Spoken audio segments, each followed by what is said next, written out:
Howdy, folks. Welcome to Soldering with Javi. And this is our regular, just about daily talk show where I just sit, and relax, and solder, and answer any electronics questions that you may have. And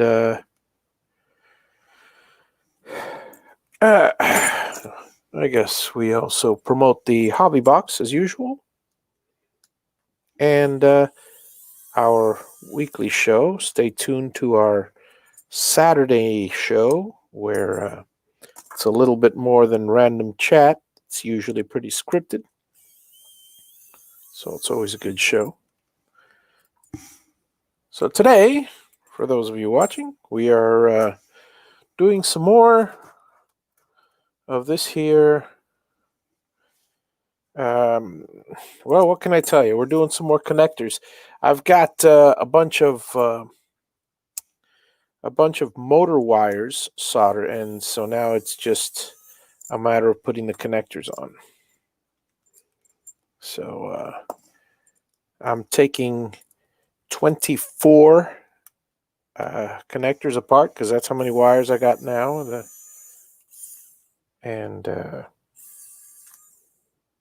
see here.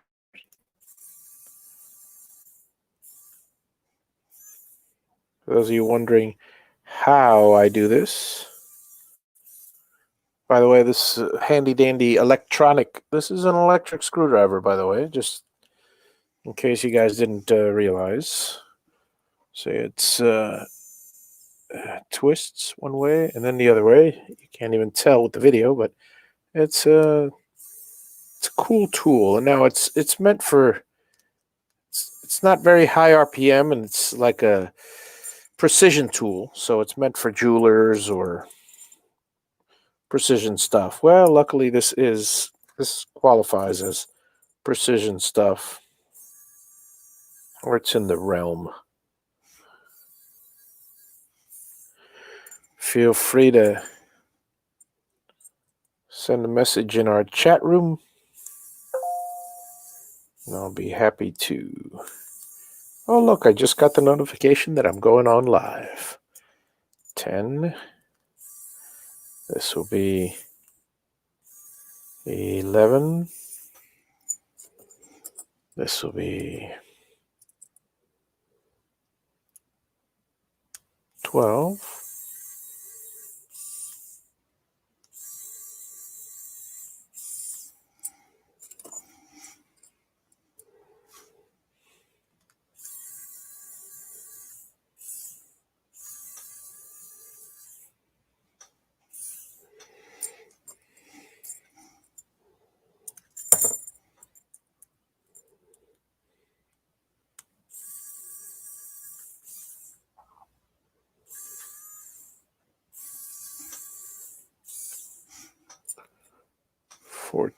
So I don't see any. I mean, I know there's some people watching today,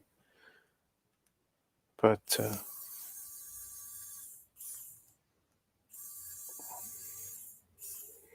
eventually you guys will meander in. You always do.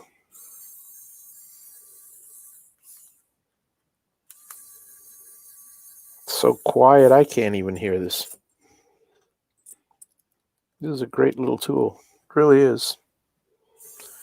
So, first things first, I took all the cables, stripped both sides, put the heat shrink on one side. Well, both, but I gotta put this on first on the other side. And then, like I said, I have them stripped, and I went through the trouble of tinning them, so that's done. Hey, Chris, how you doing? And for those of you that have been following along my story, I wasn't expecting to come in here today because I had a very, very long day yesterday. I had a drive up 4 or 5 hour drive, drop off my daughter at college, and come back. and all on the same day. And I got to tell you, it was a fun experience. Fun experience. Um, and it's a wonderful thing. She's out there having,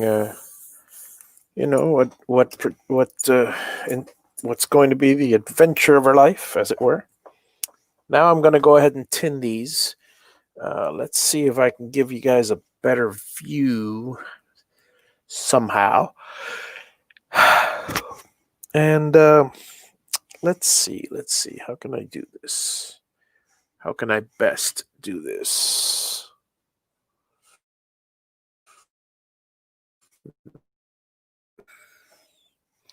I wonder, because last time I tried doing this, it was I knocked down my own light. So I don't want to do that again. Let's see if I can manage to do it better this way. Let's see if this works. Yeah, that seems to work. Let me see if I can clamp this here for you guys. Hang on. Bear with me with the dizziness. Okay, I think that's got it.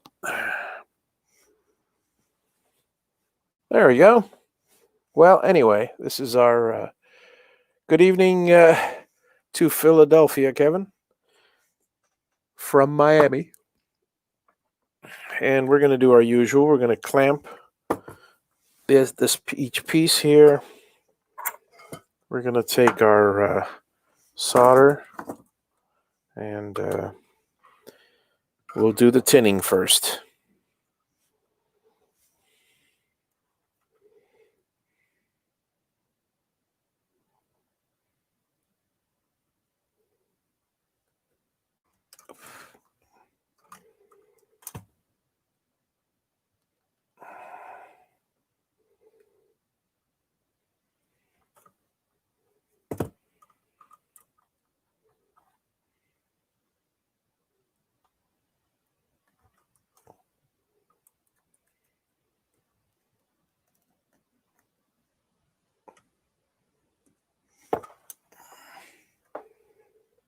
So how's everybody doing today? I'm just going to leave them all over here when I'm done with them. See if I can give you the whole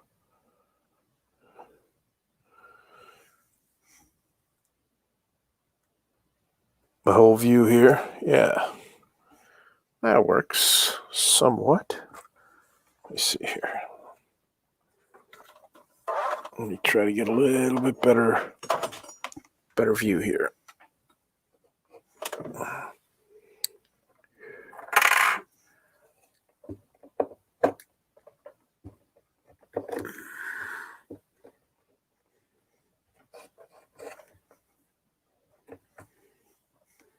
That goes there.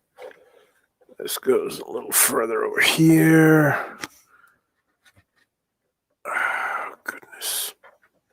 Let me see if I can get it from this side, guys. Sorry, I'm just trying to locate this the best way possible.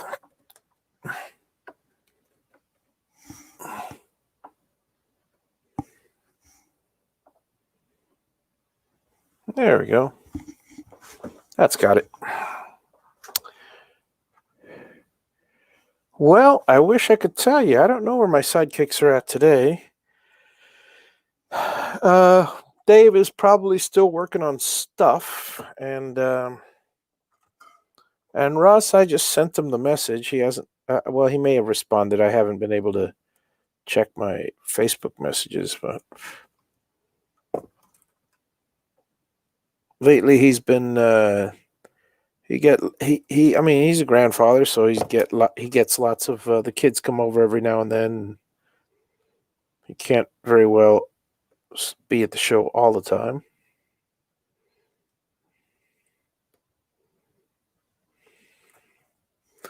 And I believe he also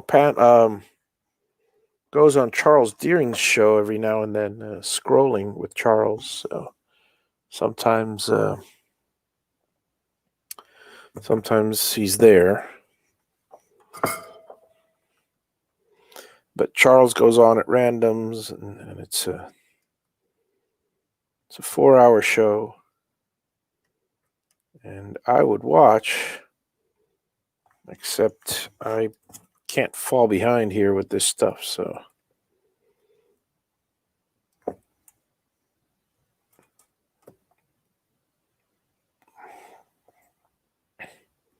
just got another order in, so I'm trying to catch up on the ones I have, which I expected to catch up this week. And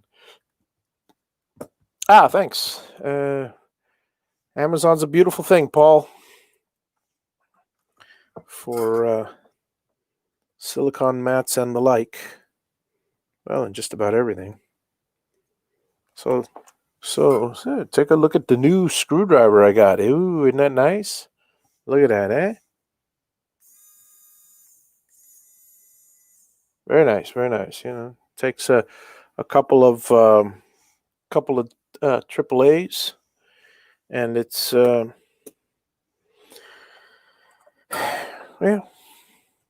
it saves me a little bit of on the wrist. So there's that. So I've got 24 connectors that I'm tinning now, and then I've got the wires all ready. So basically what you'll see me doing today is the wires are already tinned, so I'm just going to be doing the tinning all these connectors and then soldering the wires. That's basically it for today's schedule. And let's see what I got here. Yeah, a sonic screwdriver.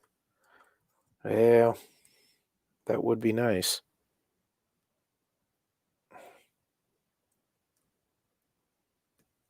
Unfortunately, it can't unlock doors or anything like that. Wish it could, but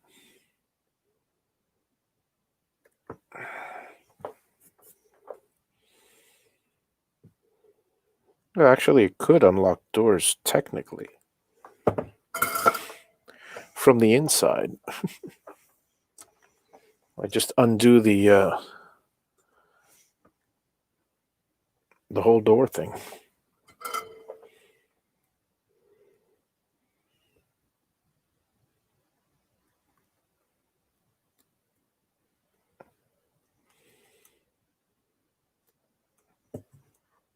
Like everything else, this just takes time and patience.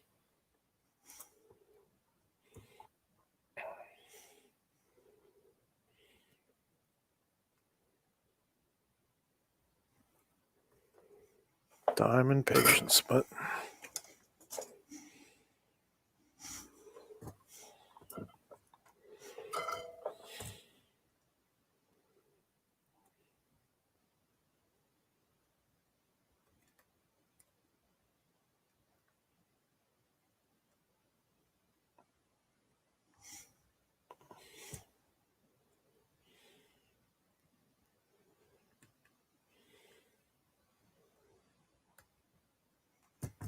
what are you guys up to this evening? Anybody got any interesting news they want to share, or just whatever you're doing today? Random thoughts?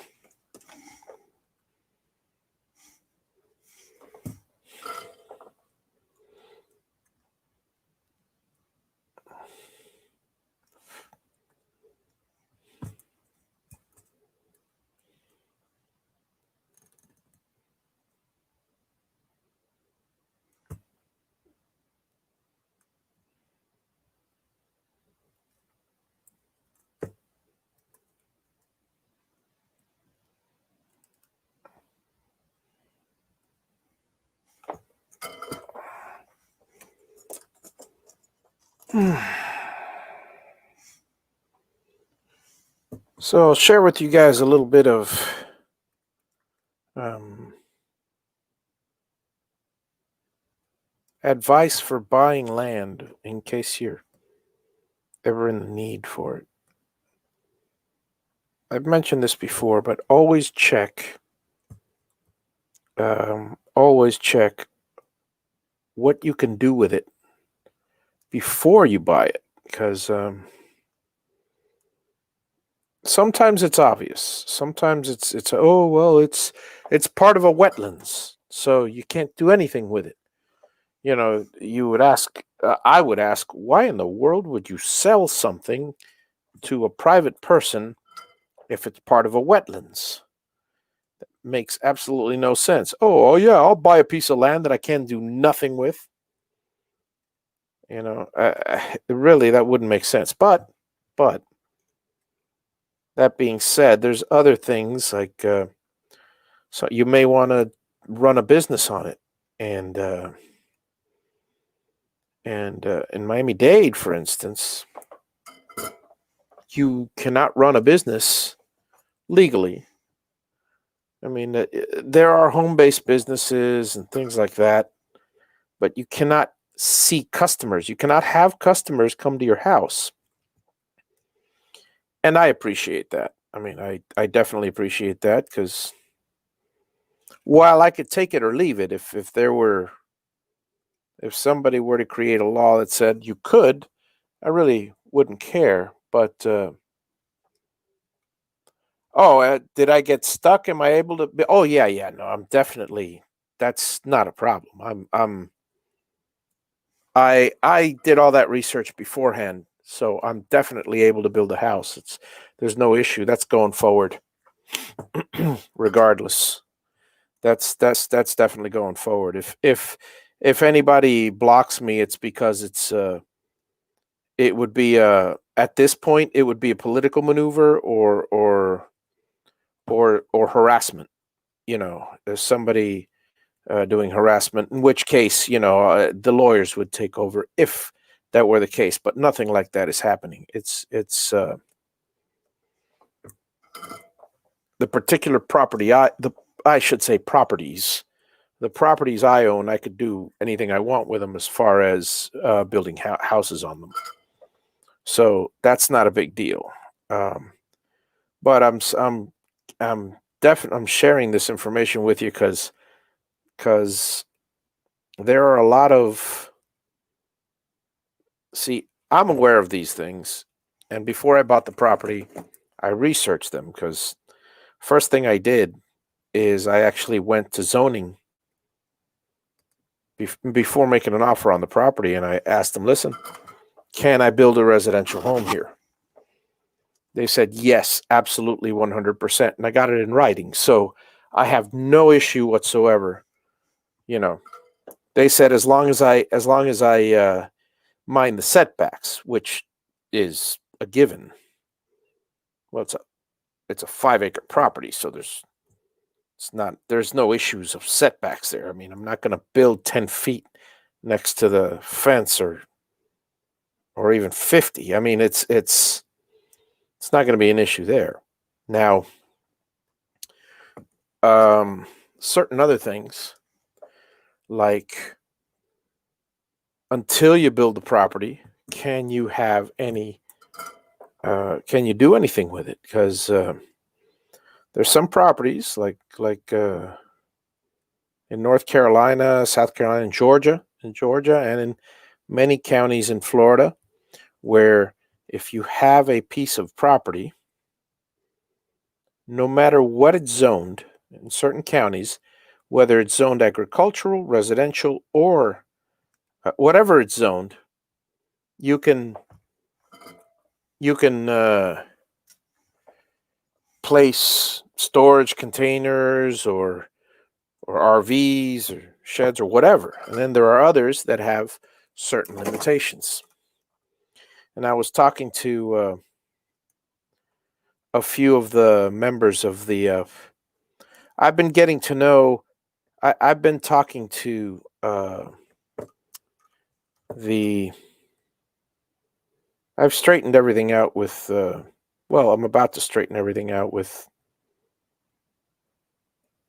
the issues on the property as far as the RV. I got rid of the RV that was there because they didn't allow RVs there.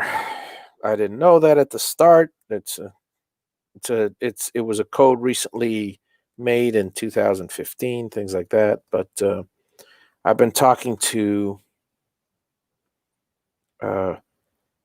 thanks to my cousins, which have been living there for a long time, I've been getting to know the commissioners. So if it ever comes to a point where I need to deal with, don't fight City Hall. Never, ever. There's another good piece of advice. Don't ever fight City Hall. You will always lose. However, befriend. Always remember, in government, there's two important things. Most people do not want to stir up bad PR. They don't want to cost themselves their job. They don't want to get in trouble with their boss. And here's the thing. Everybody should remember, the public ultimately is their boss. Well, sometimes we have to go through a few steps. But, follow all the rules, be respectful, be respectful, be professional always when dealing with government officials, whether it's an inspector, whether it's the mayor of the town, whether it's a magistrate, or whether it's a commissioner. Always be respectful. But at the same time, if you happen to, say have dinner with your cousins or a friend, and they happen to know a special magistrate or a commissioner, someone that ultimately has the final decision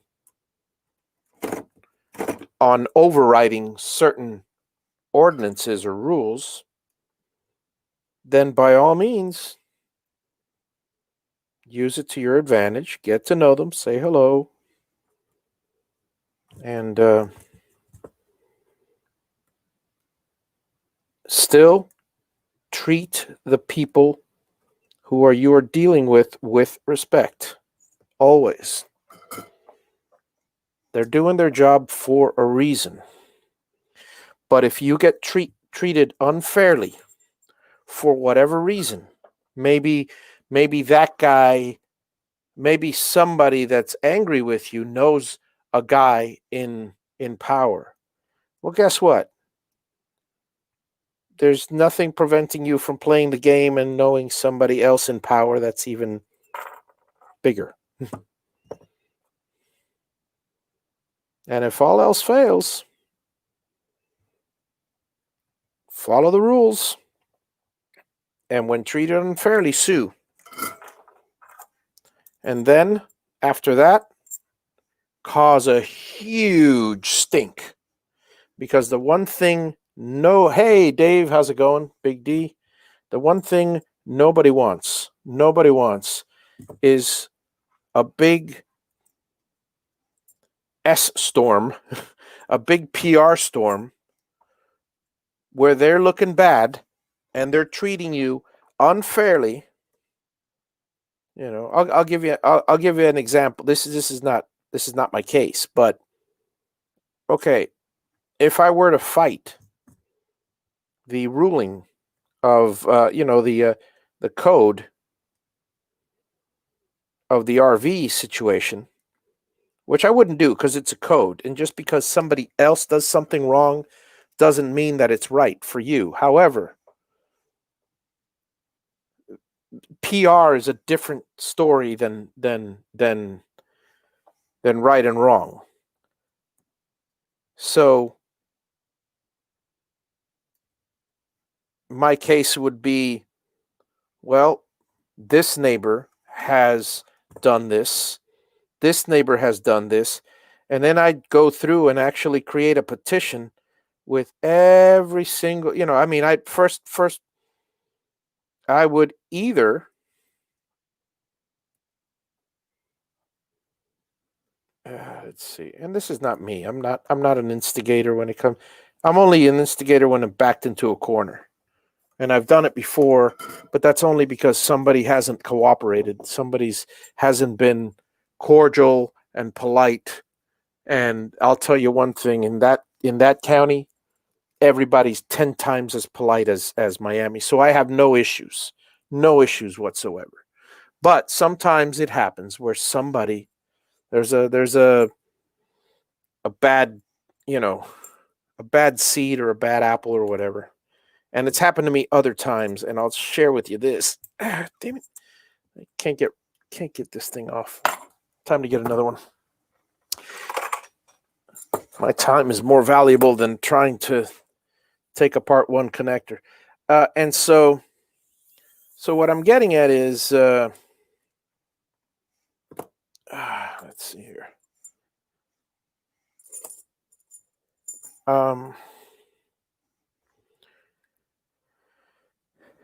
You could argue, I was saying, you could argue that pretty much most of the county has broken this rule. Why are they singling you out?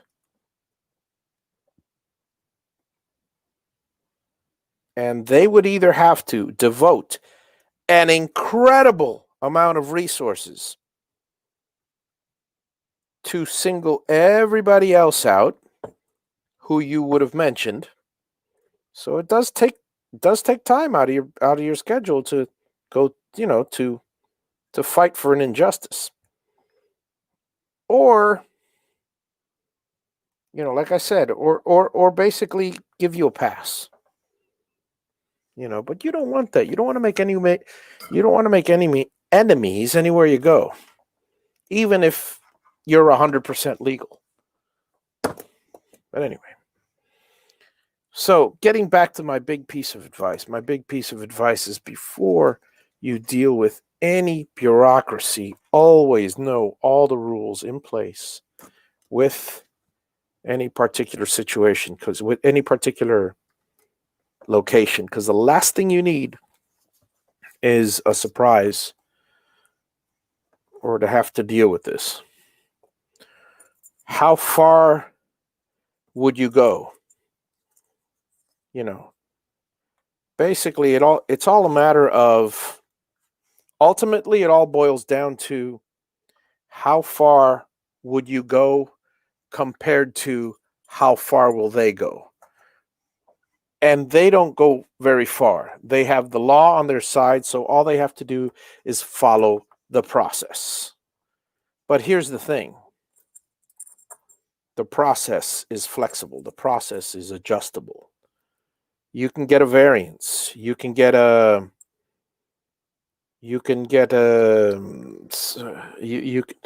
can talk to certain people and get the person that's enforcing the thing, and basically get them fired.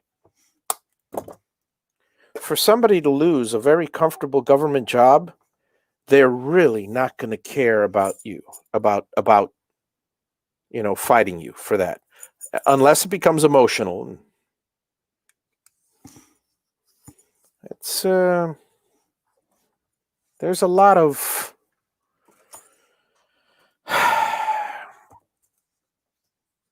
headache involved. Here's the beautiful thing. When you're older, it's not a headache. It's something to do.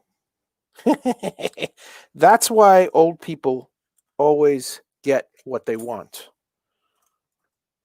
Just like kids. Kids get what they want for one reason. And tell me if I'm wrong, guys, but kids get what they want because they wear you down, not because they're right. And I hate to say it, but old people, same thing. And I put myself in that category. I am I've got a lot of time on my hands. I've got money on my hands. Having time and money is a very, very dangerous combination to have, because at that point you can have anything you want, because people will give it to you so they don't have to deal with you like a little kid. In other words, yeah, exactly what you say, Paul. Squeaky wheel. The squeaky wheel gets the grease. And that's just it. And there's no need to go that far either. There's no need to go that far, because oh, by the way, in case you guys are wondering what I'm doing, obviously I'm putting the connectors on and then putting the heat shrink back for each one of these, because they all have their proper connectors. So I'm stacking them up, preparing them. Next thing I'm going to do is solder away. Solder away, solder away. But I will be sharing with you. Uh-oh, I didn't undo this one, apparently. Oh, this must have been the one I just did.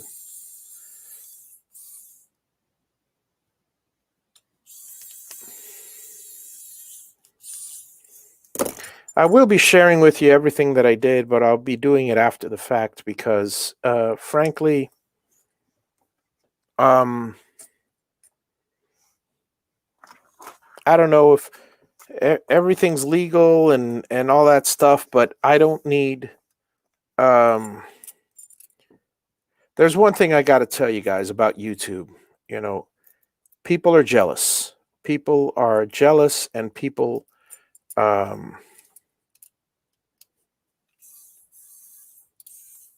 If I was a vindictive person, if I was a not vindictive, what's the word? If I was a mean person, a bad person, an unscrupulous person, this goes levels beyond a troll. If I had a bunch of time on my hands and, number one, felt what I was doing was right or was just vindictive,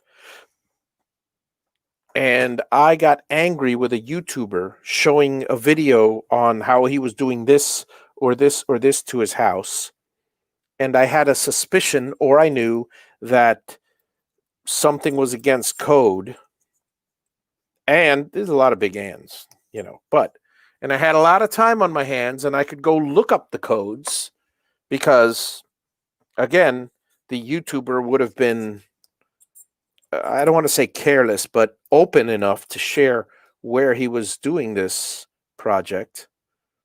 Then it's very possible for me to call the county and report him, anonymously or otherwise, for a violation. And so imagine, what I'm basically saying is that people that share their projects online, are, whether it's a construction project or whether it's even something as innocuous as selling something to somebody, if there is any type of impropriety or any type of anything against the law, all it takes is one viewer to report them. You see it all the time. You see these. I mean, now this goes way beyond idiocy, but you see these teenagers that do illegal things on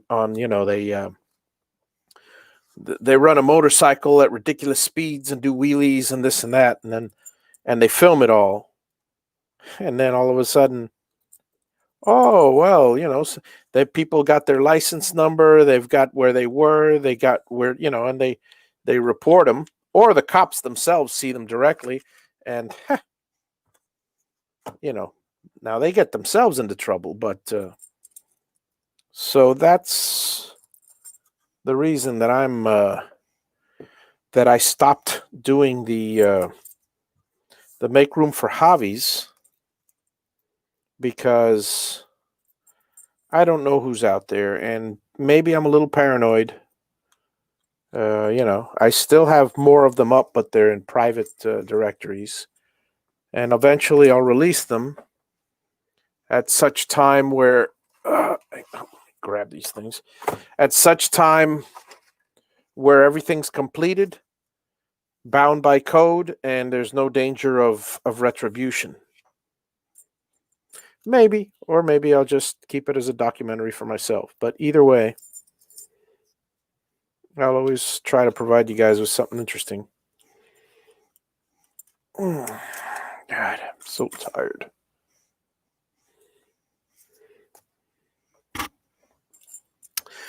So there's numerous things that that you got to be careful with. There's a lot of codes out there. I'll give you some Miami codes that are annoying but understandably necessary.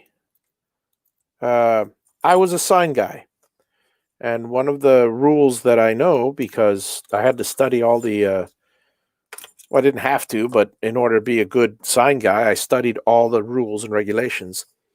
Signs in the right of way is one of the violations, county violations that you cannot have. So, in other words, you're only allowed to put either a temporary campaign sign or something less than, I think it's 12 by 18, and only for a minimal amount of time, and only in certain places. You are not allowed to advertise your business as normal as it seems. Let's say you own a piece of property and you have a business on it and it's commercial. You cannot stick a sign in the ground in the right of way and advertise your business that way. But here's a way. There's always for every law. Remember this. It's a very important lesson. For every law, there is a legal way around it. Always. Always. I mean, I'm not talking bad laws. I'm talking nuisances. Like, for instance, you can park your van with a huge sign on it that says your phone number and what you do on a commercial property that is your property, and it's your parking lot. Nothing preventing you from doing that, and that'll get you a lot more exposure than a simple sign in the ground, you know. But I got to tell you got to be careful with some of these laws, because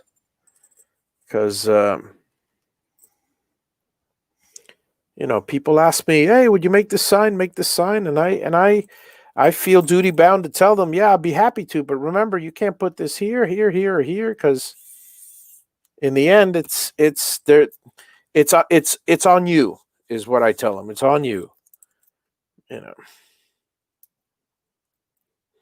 whether you're in business or whether you're doing something from home or a new project.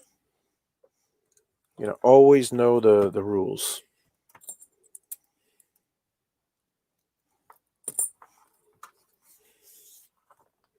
And I'll say this about good neighbors, because this has been told to me and I firmly believe it.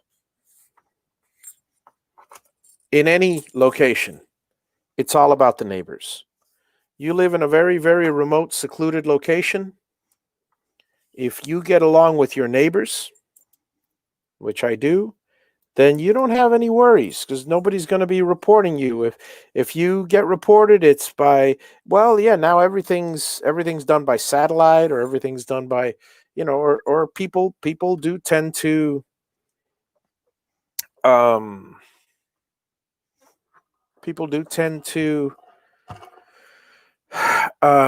video everything. But if you get in trouble, odds are it was a neighbor that did it. The more remote location, as in the case of my property, the greater the chance that it was a neighbor that reported. Now remember, I don't care what you say, all records are public, so you can always find out. And here's the thing,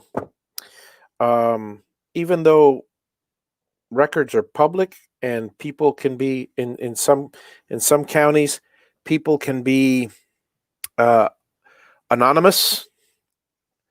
Hang on a second. Let's see here. I want to make sure that I'm soldering the right one. And some people can be anonymous. I have had 3 separate instances where here on my block, because I am a social butterfly and because I know the right people in the right places, and I made sure also to do that in the new towns that I am uh, investing in. And because of that, I can always find out who anonymous is not really anonymous. It's public record, by the way. And there's one more thing. When it says in a record, people are not stupid. Let's say you report somebody. Let's say you're the idiot, the bad person. Let's say you're that guy. Because I have no tolerance whatsoever with bad neighbors. I have one. I'm not going to tell you his name, but where I'm living now, I am not at all. It's not a feud. We're civil to each other, but karma is karma. And I'll tell you right now, the man, his health is failing, and I am the type of person that I'm an extremist in the sense of goodwill and holding back my goodwill. And that's the way I am. I'm sorry if you guys think less of me, but you know, everybody goes, "Oh, if your fellow neighbor is bleeding, will you give him a bandage?" I'll be straightforward with you right now. If he's dying, that would be the only. If if if he's scratched, it depends on the level. If he's scratched and he's been a friend or even done nothing to me, I will go out of my way to drive him to the hospital if he needs. If he passes away, I will take care of his widow. I mean, help her out. My whole family would. The Mow their lawn, whatever they need. That is what good people do. That is what I've been taught. On the other hand, there is a particular neighbor in this vicinity, and I hoped there wouldn't be one in the other, and I don't know that there is yet, but let's put it this way. If I'm social to you and I'm talking to you and you come up and say hello to me and I say hello back, rest assured I am probably on your side. If you come and say hello to me and I'm just very cold to you, you're probably that neighbor and you've done something to me. Oh, and I'll let you know. And if you get a scratch, I will not lift a finger. If you get a cut, I will not lift a finger. If you have a heart attack, I'll probably call 911 and walk away. Again, sorry guys if that sounds cruel, but I am a very not eye for an eye, but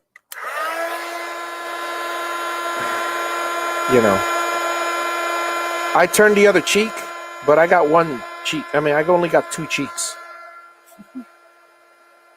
So,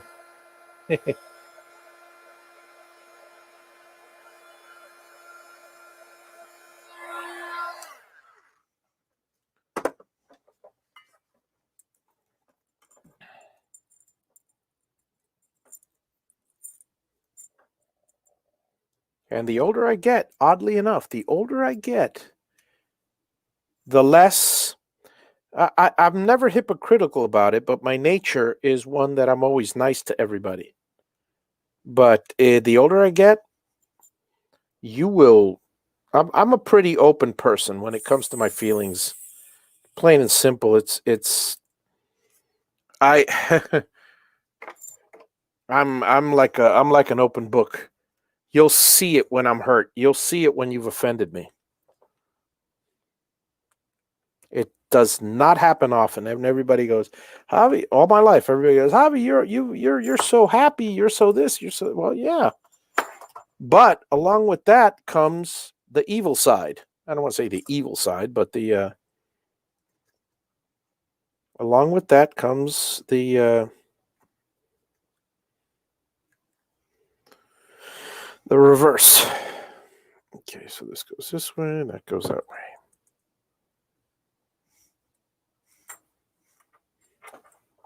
I've held a grudge for a neighbor because he did not bother coming to me first or did not communicate properly to me. And rather than trying to work it out with me directly, he called the cops on a dog that I had once.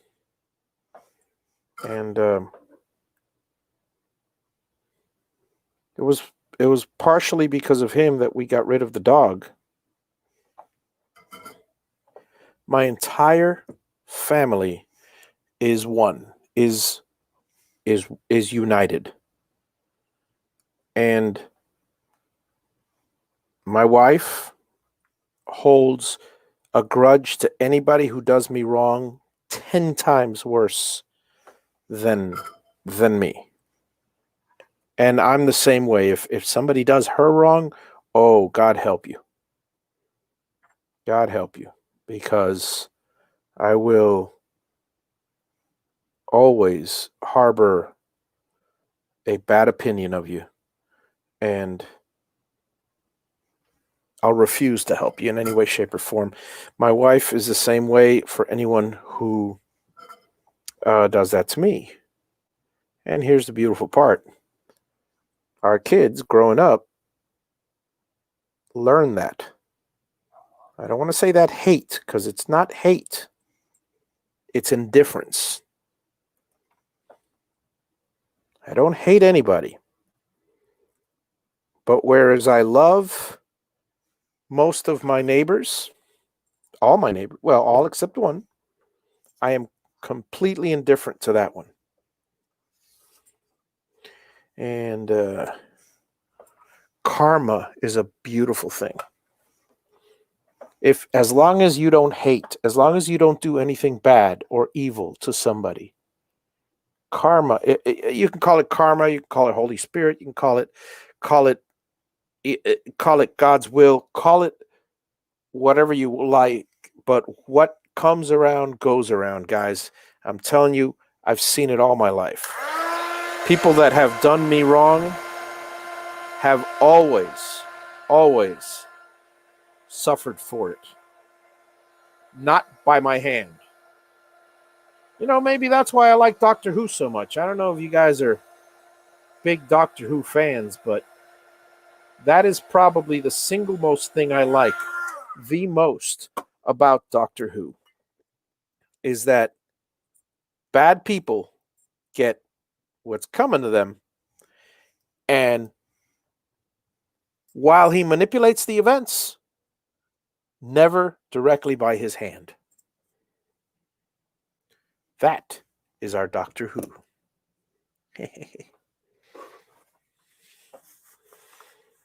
So this came in the kit, the screwdriver here, and this thing here, which is pretty cool.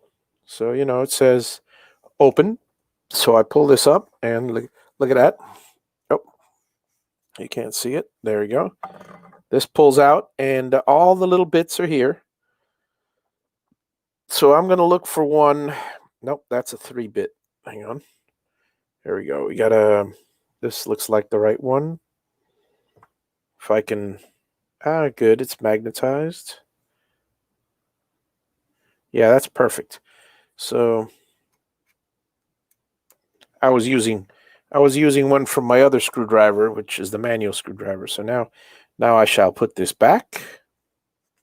Ooh, seal it up right there.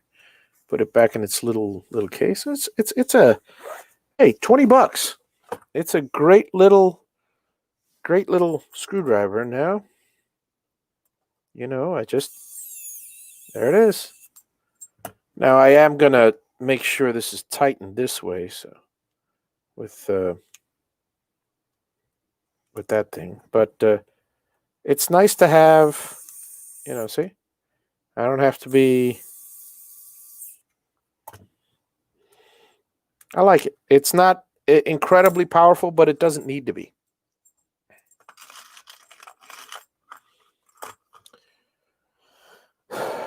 Doesn't she look tired? Who? I don't know who you're referring to, but I'm certainly tired. Shoot. Always, never enough Diet Coke.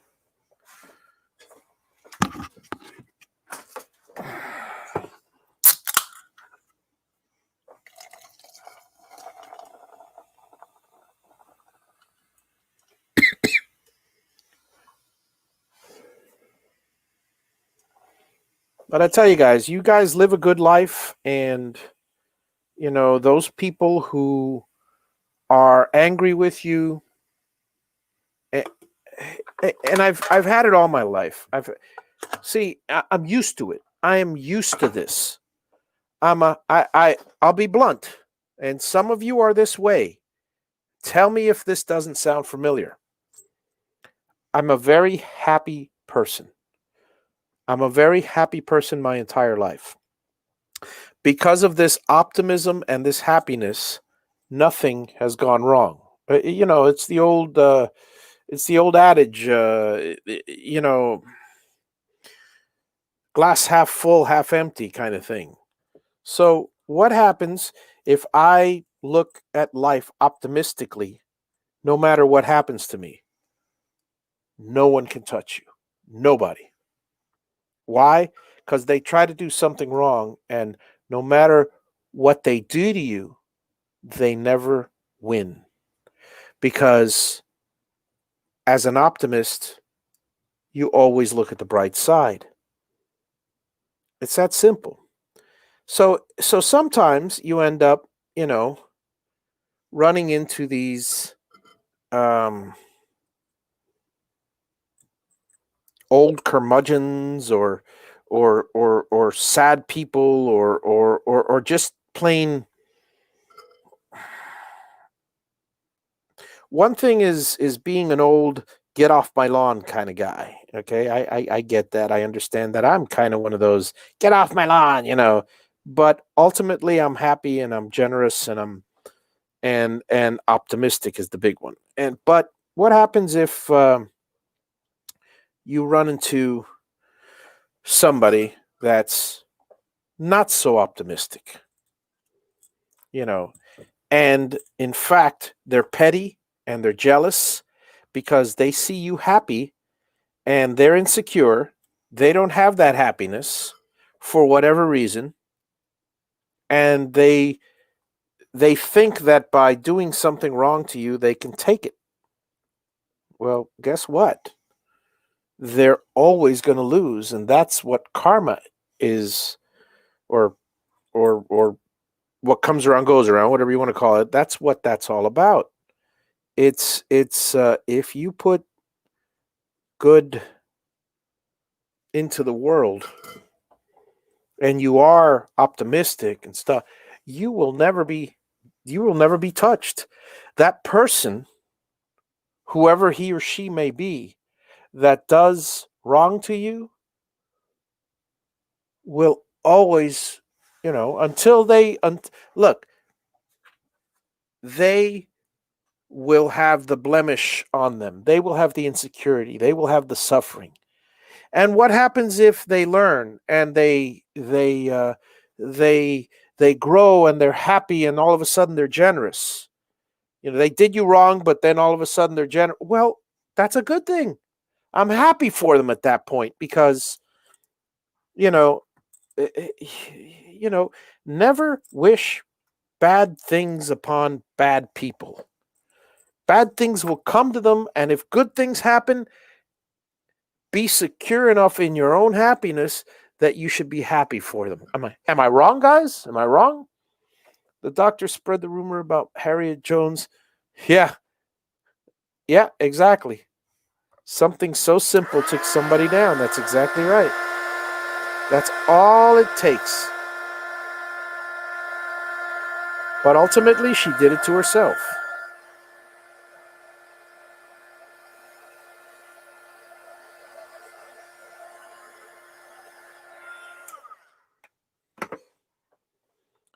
He did it indirectly, but if she wouldn't have done that, and if she wouldn't have been so paranoid at what he was going to say, I'm talking about Harriet Jones, then then she wouldn't have looked so crazy.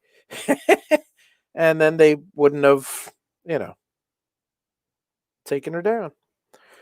But again, be happy because in the end, and that's a perfect example, she saw what she was capable of and what she did and how she was wrong, corrected it, and in the end, you know, it turned out very well.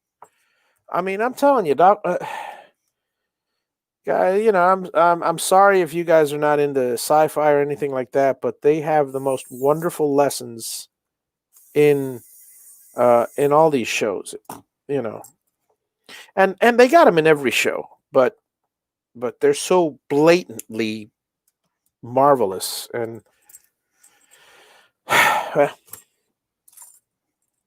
so I am extremely optimistic about the process to come because again, there is no reason for everything. Carrie and I, and my wife and I, are not worried in the slightest about any little hiccups here and there. Okay, we have, oh, surprise, we have to pay impact fees. That's fine.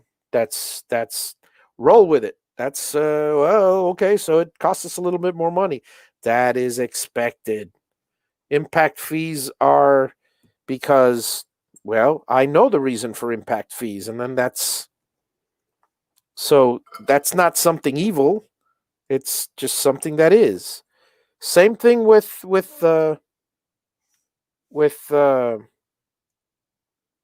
um, inspections. When inspections come around, hey Dylan, how's it going?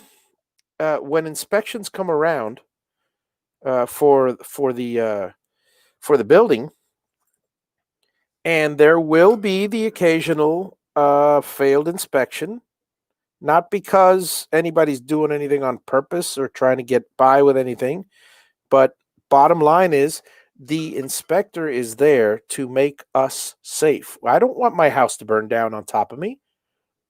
You could argue again, this is all about attitude. You can argue and you can fight that, oh my God, that inspector, he didn't pass me because he hates me and this and that, or because he thinks I'm an idiot. Or, well, look, they give you a reason. This failed because of this code. This failed because of this code. It's black and white. It's not like they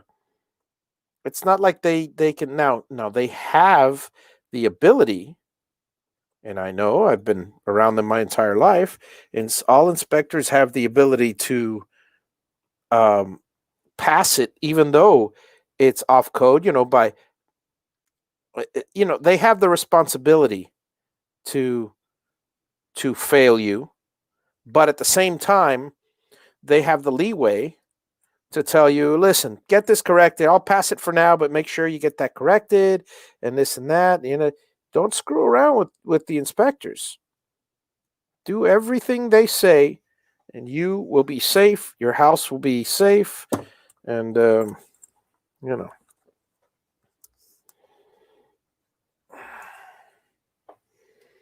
I basically I failed inspection. I'll be honest with you. I failed inspection for my electrical for the well. I failed twice.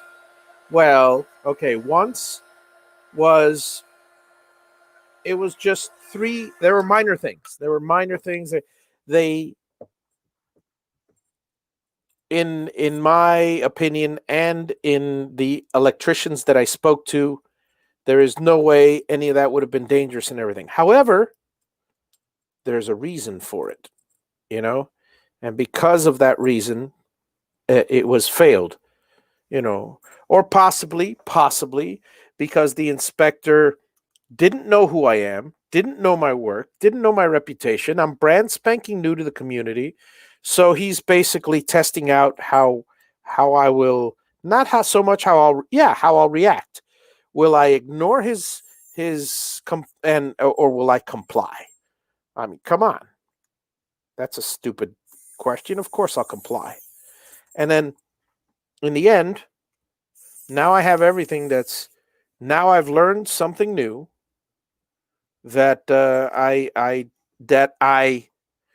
here, I'll share with you what it was. One of the things it failed for was the ground rods. For those of you that know electrical, and here's the problem. The problem is I know construction. I've been a GC for years, but as far as electrical is concerned, I'm not up with the things, and I've seen it a million times, but I've never. But it's been 20 years since I've actually had to go through an electrical inspection. And 20 years ago, or yeah, about 20 years ago, it was a low voltage electrical inspection, so it wasn't even house current. Well, one of the things I've never done it before. I'm familiar with all the codes, but I've never done it before. Well, I'm familiar with almost all the codes. Two ground rods have to be one within a certain number of feet from the pole, from the meter, and the next one 6 feet away. I sunk the ground rods in. Guess what? I didn't do one continuous ground wire. I did two, and joined them up at the box. That was a mistake. It was a natural mistake. I thought it was that way. I was corrected. I was, they told me what was what, and corrected. Called him back, and everything was fine. And then the second time that he said, was it wasn't really it wasn't a failure so much as he needed a clarification. There was a well, and there was a certain size breaker that I put in, and he wanted to make sure that the manufacturer said, what the manufacturer said. He was very polite. He was very cordial. Some people would take it very offensively because they wouldn't have passed. I took it as exactly as it was intended. We want to do everything right. We want to do everything by the book. And sure enough, again, which was the right size, but it wasn't the exact size. And you know me, guys, because from the Javi boxes, when it comes to power matching, I got to have everything exact. So from my CNC controllers, you're guaranteed that the drivers match the power supply, and everything matches, because that's a very important thing. The settings on the driver have to match the motor consumption, have to match the power supply. But that's basic electronics for me. This was a whole other. It was a whole new realm. Well, it's not new to me anymore.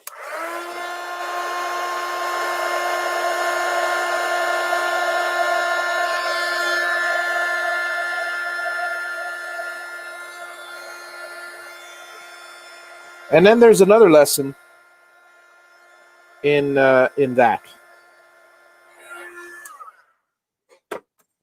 You could make as many mistakes as you want to, so long as in the end you fix them all. Well, I mean, mistakes, you know, you know what I mean, folks. I mean, I think you know what I mean. Not on purpose mistakes. Just try not to make any. Try to read ahead. Try to be as knowledgeable as you can about a subject. But if you happen to make a mistake, accept that it's a mistake, fix it, and move on. The only thing mistakes can cost is time and money. So try to avoid them. Well, big mistakes cost lives, so you better. Yeah, Paul, I did catch Dave's show today. It was a good show. Personally, I am of the. I don't like using. I have limit switches. I have soft limits. I have all of that on the CNC.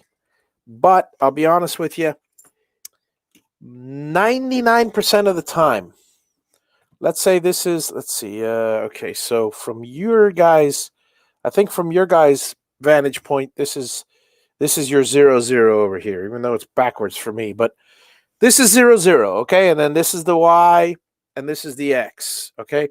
So if this is 0, 0, I'm using the silicon mat as a thing. So if that's 0, 0, well then what I would do is I would have my homing switches calibrated to 0, 0. And I do. My homing switches are calibrated to 0, 0. So first thing I do when I turn the machine on is click a command that says initialize. It's basically reference all home, but it's on WinCNC. It's a different or on the Mach 3 reference all home, and then it'll go 0, 0, and 0. Then I set my Z to the top of the spoil board. Top of the spoil board. All right. So then my X, Y, and Z0 are set. What do I do after that? Everything I program is I measure out where the clamps are. I measure out where my piece is that I'm going to cut. And I reference it all from on Vectric. I reference it from 0, 0. I don't do like a lot of people do the they'll put the let's say this is 0, 0. They'll put the piece here and then they'll set their 0, 0, and then that's where it'll cut it out. No, I know exactly ahead of time where my piece is going to be cut out from on the board, and I will 0, 0 from 0, 0. I'll measure this many and this many and this, rather than being my soft limit or anything like that. Let's say this is 4, 6. Okay, what I'll do is I will make a box in Vectric 4, 6, and that will be my work area. So I have a full 24 by 36 or 5 foot by 5 foot, whatever size CNC I have, and then I'll have my little rectangular work area, and that is how I operate. I like doing it that way, frankly. But that's just me. Okay. Let's see here.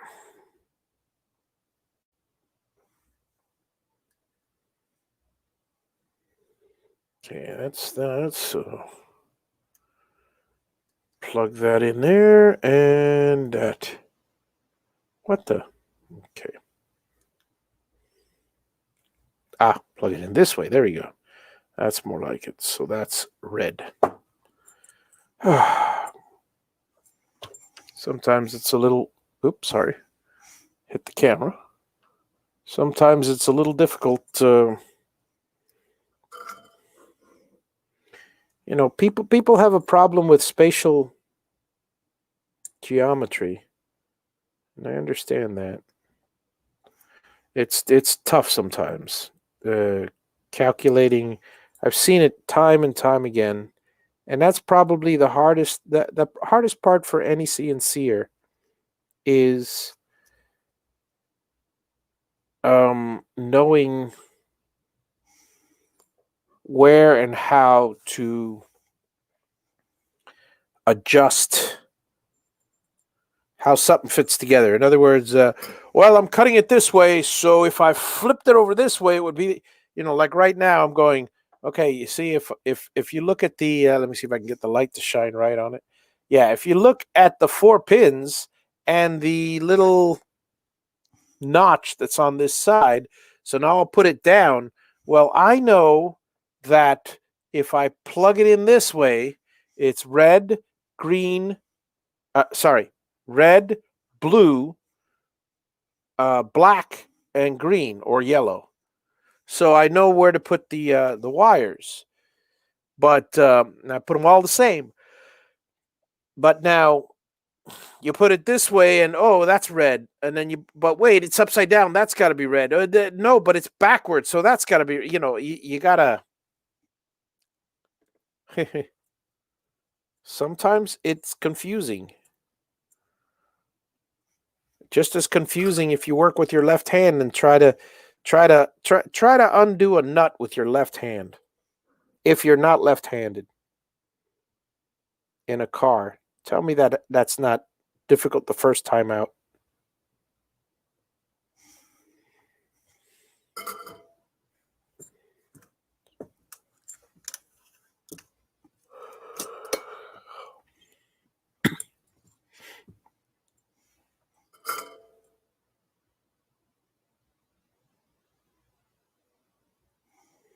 And this is why you tin the tip every time. I don't care how many times I try. There we go. Now it melts right into it. But if you don't, it's problematic.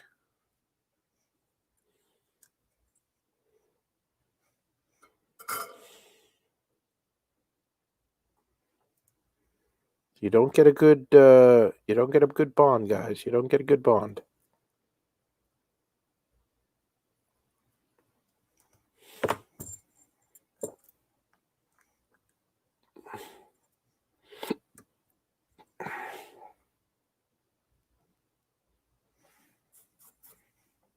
Make sure the tip is clean.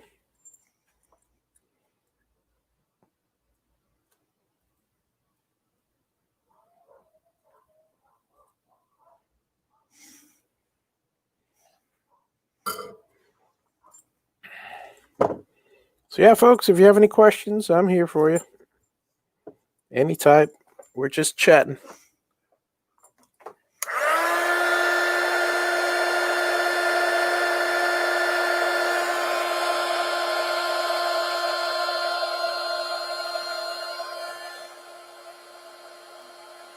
I'll probably extend this show till say 10 o'clock, and I'll be soldering heat till 10, and then I'll call it a night.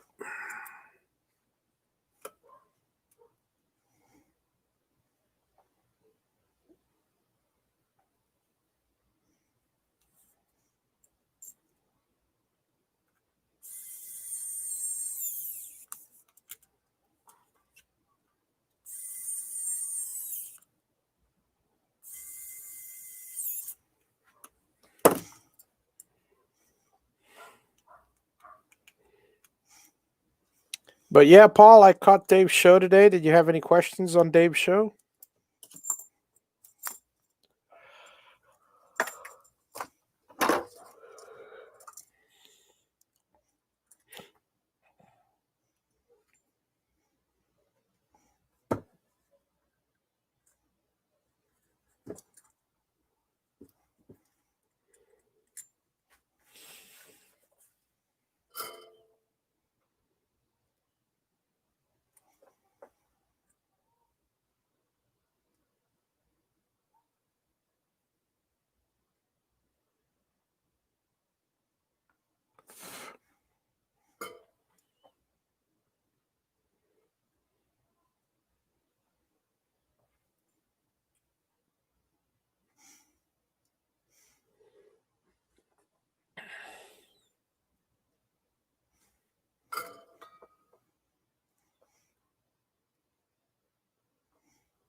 And like I said, folks, about earlier, there are lots of ways that you can.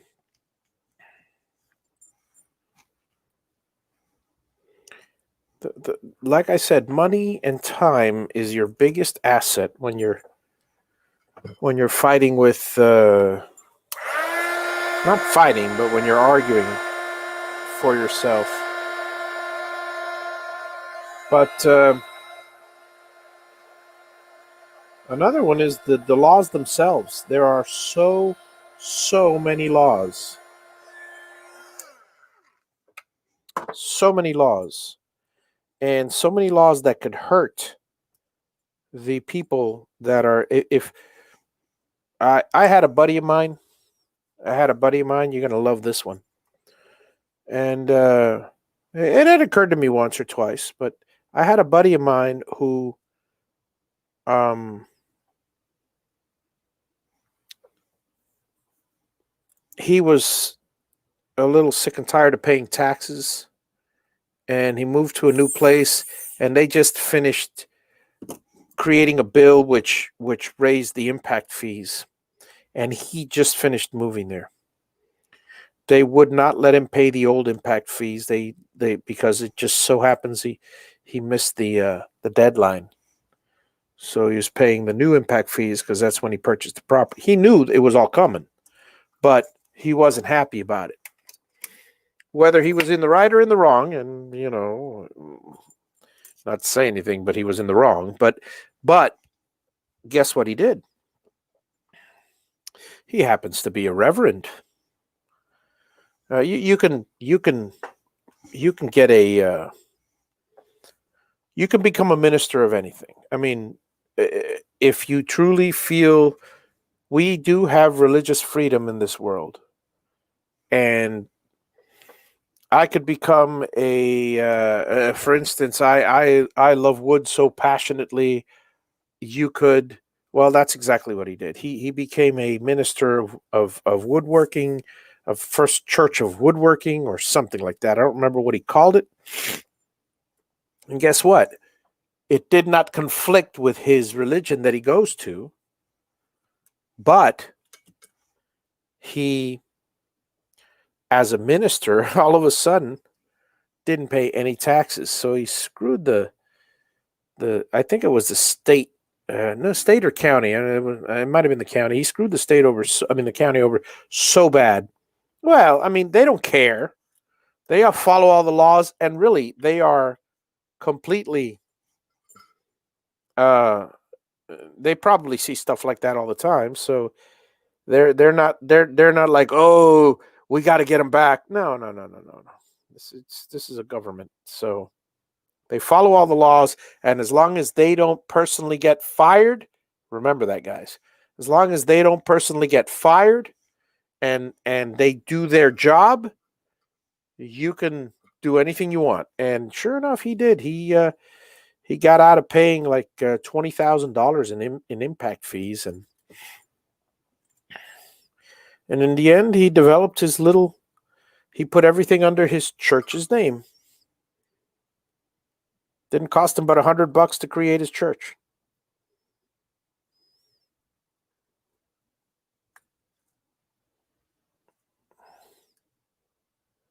How's that for a little loophole?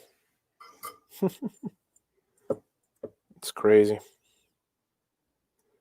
Absolutely crazy. Another one that I know just went the opposite way. Got to know the board of commissioner that applied to his own city. I happened to know him, knew him well, and he got to do anything he wanted because basically the board of commissioner told the people, look, uh, you know, this guy gets a pass. I don't know exactly what the specifics were. They probably changed the laws for that guy, or he asked for a variance, and they they went through the rules, and and his neighbors didn't complain or anything, or not enough neighbors, or they signed a petition, and ultimately it's the commissioner's decision. So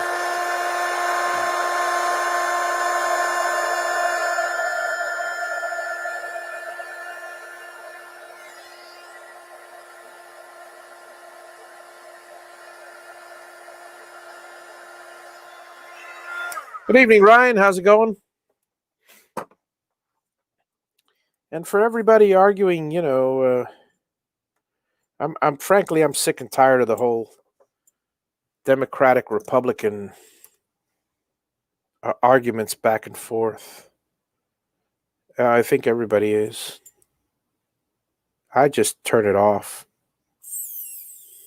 I think the way I think. Nobody's going to convince me otherwise. I vote the way I vote. Nobody's going to convince me otherwise. I'm just tired of it's not debate anymore. It's not debate. I remember when it was debate.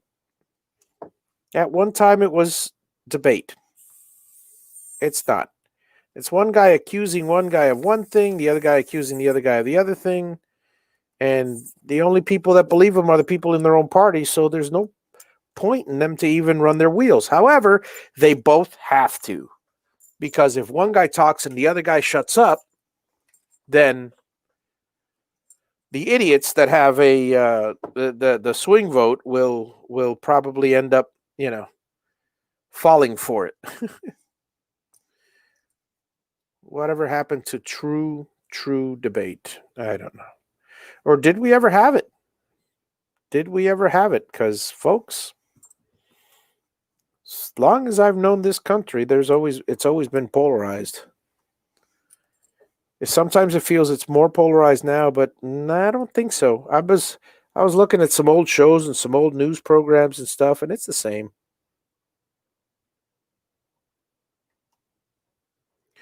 The only difference is that now, because of the internet, more people know about it.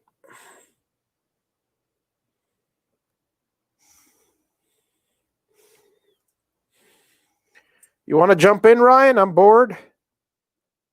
I'm just here soldering. I'll send you a link if you like. That goes for anybody out there if they want to join the chat live.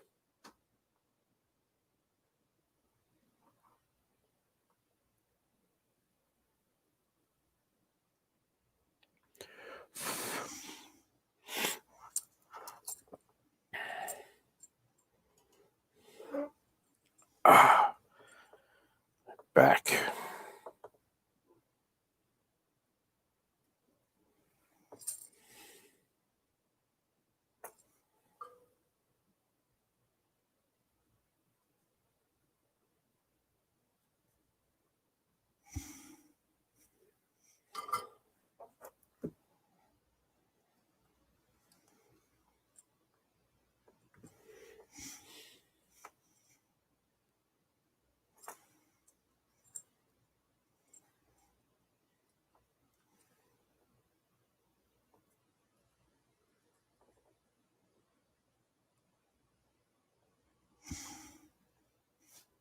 All right, let me put you on here. Give me a second. Copy.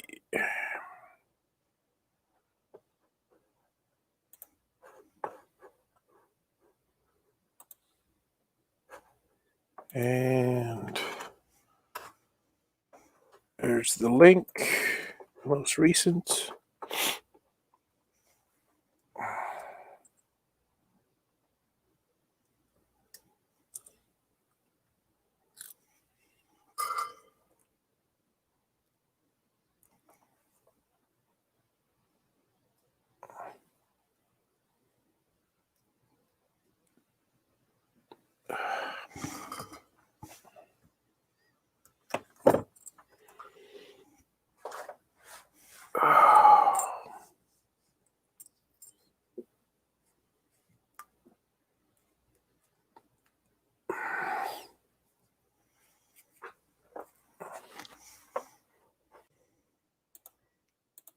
How are you, Ryan?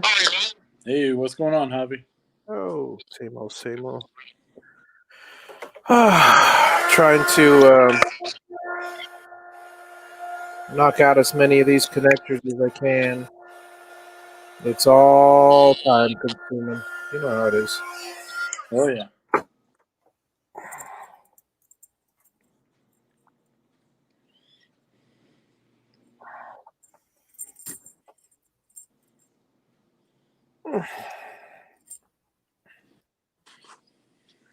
So I had a pretty good day today.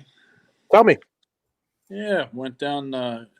Started off the day on a roof Yeah. and got done there and came home and was able to. Well, I had to take dogs to all kinds of places, but then was able to get some CNC work done. Oh, nice. What'd you Yeah. make? That I made a Surfside sign a couple weeks ago, Mm-hmm.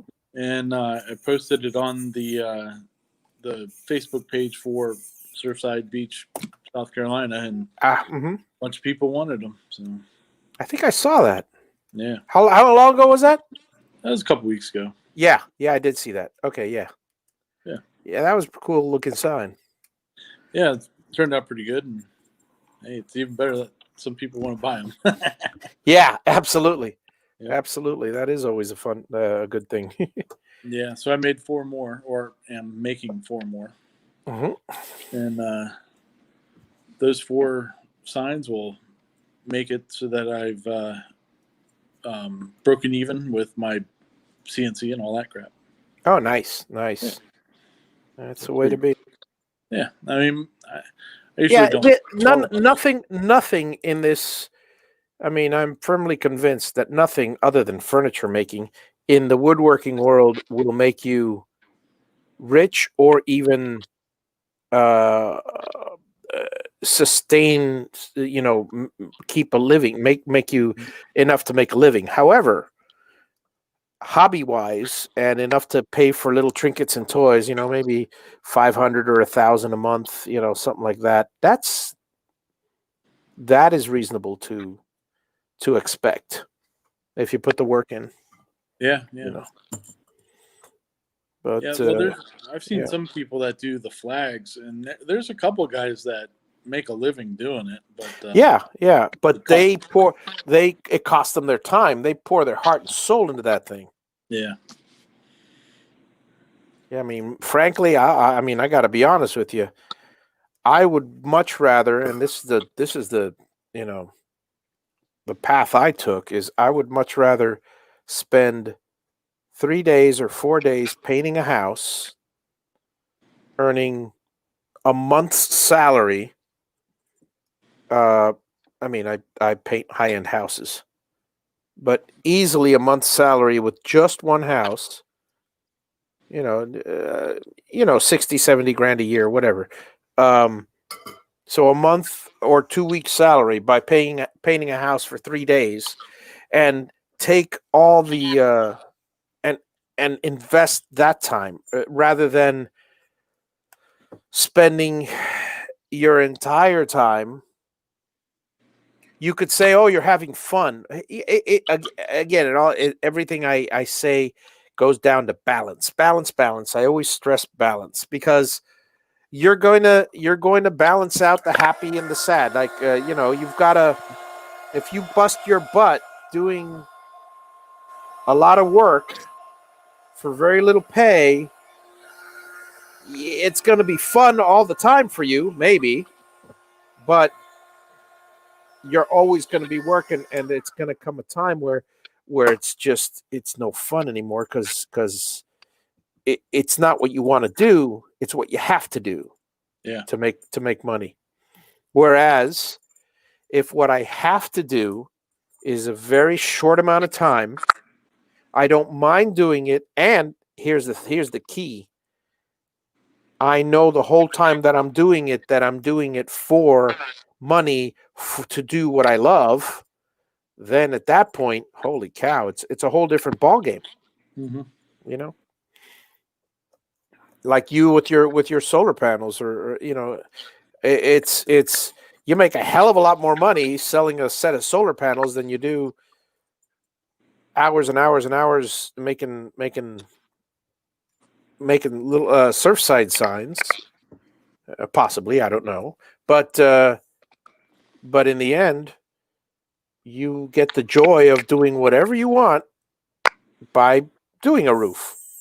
Yeah, yeah. And you get all your expenses in your house paid for, which I guess is the important part, and your dog's fed. Yeah. That's crazy.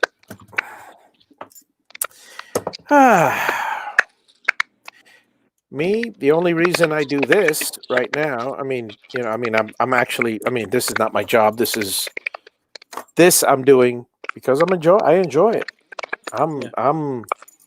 If I didn't have fun doing this, I wouldn't be doing this at all. At all. Because frankly, if it wasn't fun soldering or relaxing or therapeutic, Nope. hell no. I mean, for the money that you don't make, because frankly, they're nowhere. I mean, the CNC community is just nowhere near enough. It's not like you're selling Coca-Cola. It's you're selling one a week. So how much money could that possibly bring you? Oh, $200. Okay. That's nice of you. I could make 2 flags, flag boxes with hidden compartments for pistols, or one, and make the same amount of money in half. Well, not half, a tenth of the time. How long would it make me to make one of those flag boxes? I don't know, maybe an 8-hour day. I mean, taking my time, maybe an 8-hour day. Whereas this takes 2 to 3 days. Of course, I bring it upon myself. I mean, I all the extra bells and whistles are on it. They don't need to be.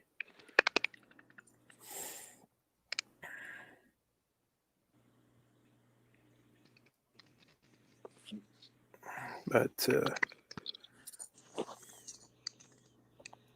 Surfside. Where's Surfside? It's just south of Myrtle Beach. Ah, okay. So it's a little bit quieter. Is Myrtle Beach and stuff like that open now to the public? Yeah.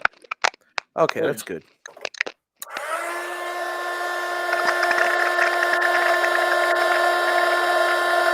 At least that's good, because, man,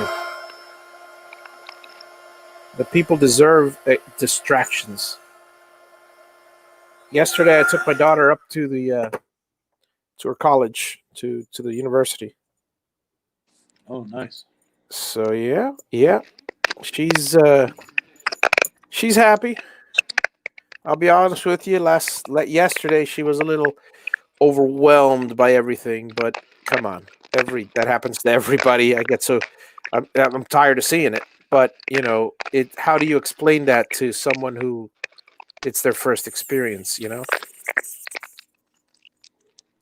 How old are your kids, Ryan?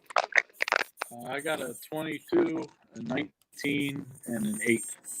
Okay, so the 22 and the 19. You did the whole college thing with them, or they were from home? No, they're not motivated. Ah, okay. Well, there's that too. Yeah. Oh, so they're entrepreneurs. Yeah. Want to look at it that way? Hey, Russ. What's happening? Oh, same old, same old. They were asking about you earlier. Still trying to finish up the honeydew so I can keep the wife from making you and Dave's day when she slaps me upside the head. That's right. That's as it should be. I'm glad that you're not taking the heat. Oh, man. Now, where did I drop the tip of my screwdriver? I saw Ryan's mouth moving, but I didn't see any words come out. Oh, just now? I was going to say, it sounds like I'm crackling. You are, but somebody is. Yeah, no biggie. It's for some reason it's my connection on my phone through Yeah. StreamYard. After a while, it starts crackling. I did it from the beginning. Yeah. Well, has it? Yeah, but no biggie. Well, when Now, somebody gets annoyed, This is upsetting. Now I'm trying to. I lost the. I'm wondering if my magnet can pick it up here, but I lost the tip of my. I'll find it eventually because this is magnetic, but still. Heaven help you have to bend down, by God. I hope you don't. No. I don't do that. I don't play that that game. Well, I found a screw. There's one thing.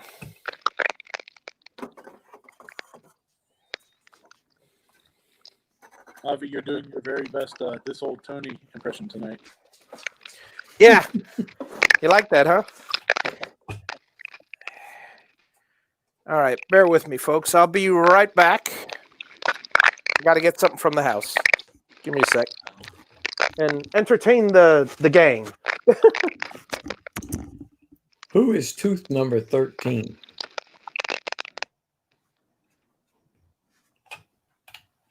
Huh. No idea, sir. What a dumb stream. Mine is better. I don't know. I don't think I would appreciate seeing that. Why? I don't know if Javi saw it. That's what I wanted to find out.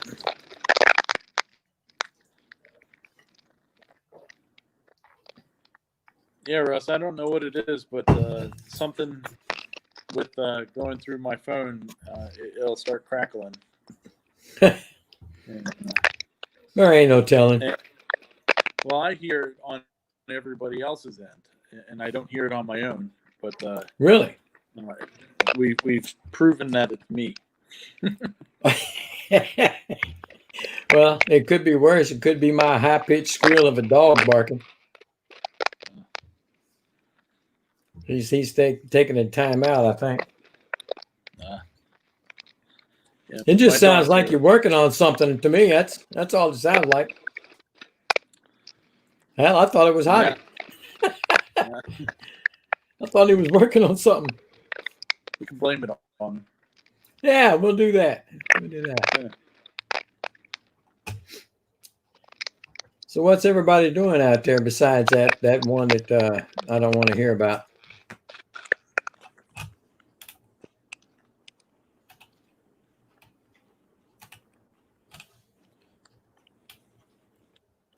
I am trying to learn PCBs.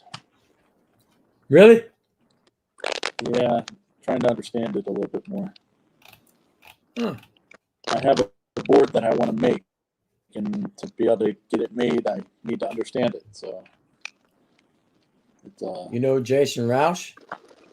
no. Well, he's a PC board guy. He could probably make it for you. Yeah, well, I know he does that. from some of the things I've seen, it's pretty cheap to have them made. Hmm. But I do know that's what he does. He designs and does things like Jason Roush, Rausch, something like that. I have to look it up. You gonna make a bunch of them or just one? Hopefully a bunch. Hmm. We'll see. And I need to do some testing and try to figure out how stuff will work. I'm back. Oh, there you go. We didn't even miss you. Yeah. That usually happens. I'm still missing my where is this thing? How far could it have? You know what? It probably fell on this thing, and I don't even see it. All I did was, you see, I had this thing here. I took my screwdriver, I tightened it, and then that's it. Then it You just pulled it vanished. out and lost the bit. Pull it out and lost the bit. I hate when that happens. Don't you though? Don't you I did though? that a few times today.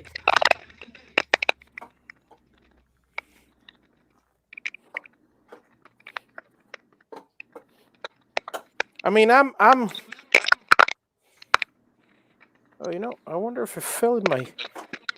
Well, if it fell in my shoe, then it's gone forever. Because I already walked out there in the grass. So forget that. You probably would have felt it.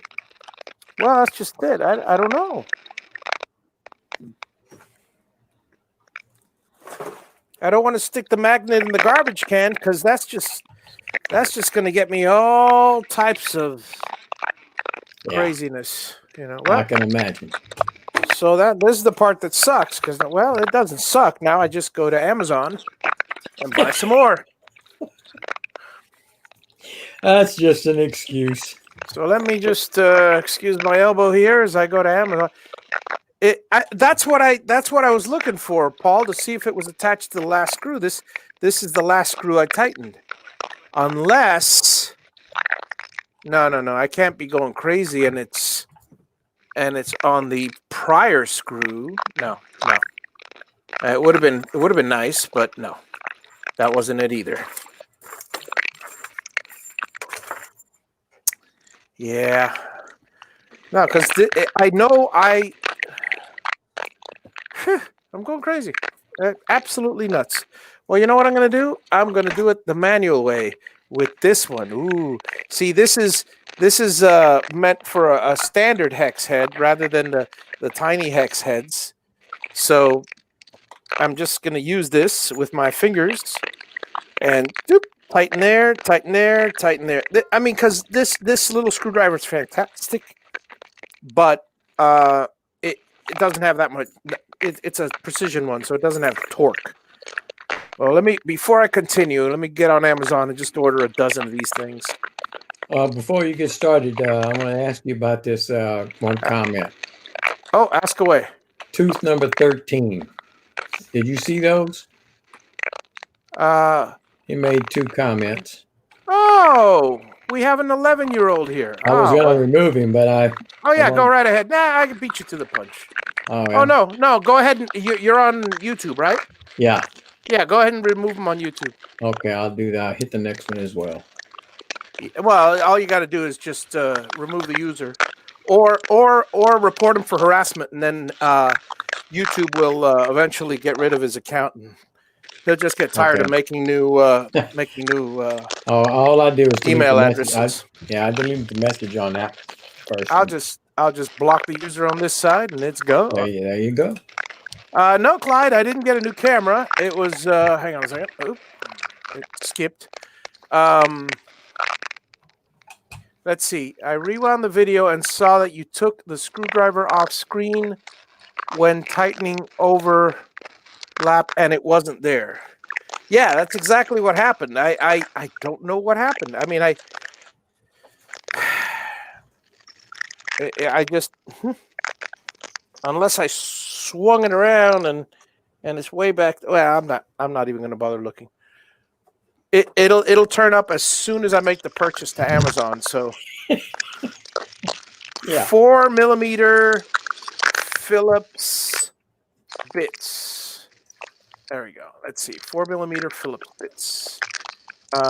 Those don't look like 4mm. That's quarter shank. No, that's not what I want. That's not what I want. That's not what I want. Javi, my battery's dying, so I'm going to bounce, buddy. But I'll see you okay. guys later. Have a good one, Ryan. Thanks for dropping in. See you. Good to see you. Okay, so peace and quiet.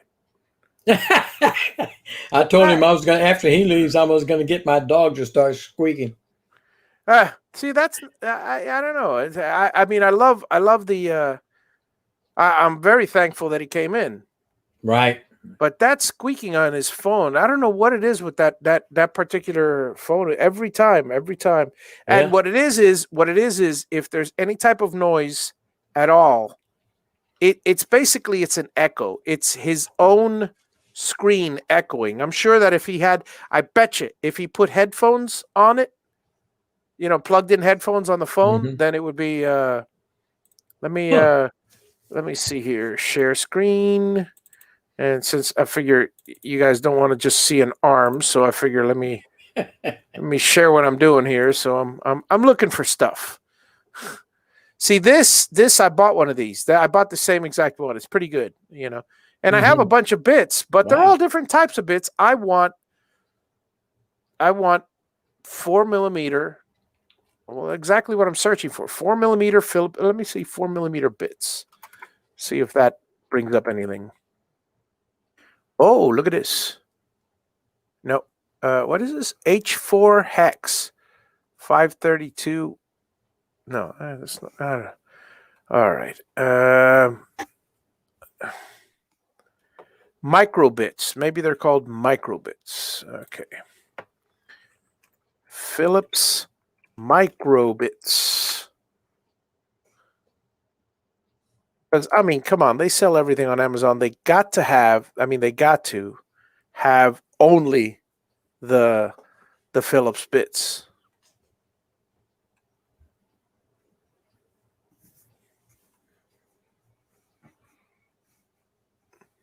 Or maybe even a microbit to big bit adapter. Nah, I don't know. I wouldn't go that far. Somebody's gonna make one soon. See, all these use the microbits, but I don't want to buy. I bought this one too. This one is actually it. You see this? Oh, it's not that one. It's close to this one, but you see that screwdriver there is very similar to my yellow screwdriver. Mm-hmm. But holy cow! Let me okay. Let me just get microbits, and that's it. I'm going to go out on a limb and say that you're going to have to just break down and find that other one. Oh. I don't think you're going to find them on there. Well, you know, I am very, very persistent. Oh, I know that. And I said this earlier on the show, and I stand by it. With time and money, you can have anything you want. Yeah. Persistence is what pays off. So, I can't just type 4mm. I need bits behind it, or I'm not going to get anywhere. But let's see here. It's a Phillips head bit that you're looking for. It is. I'll show you exactly what it. Yeah, it's okay. You see this here? I'll show you here. You see this? You see this? You see these bits? Yeah. They're not quarter-inch bits. They're 4mm bits. They're the small precision bits. Okay, that's between an 1/8 and 3/16, I think. Well, let's find out, shall we? 4mm in inches.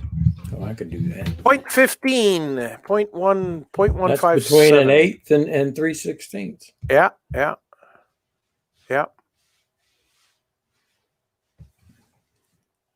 Let's see here.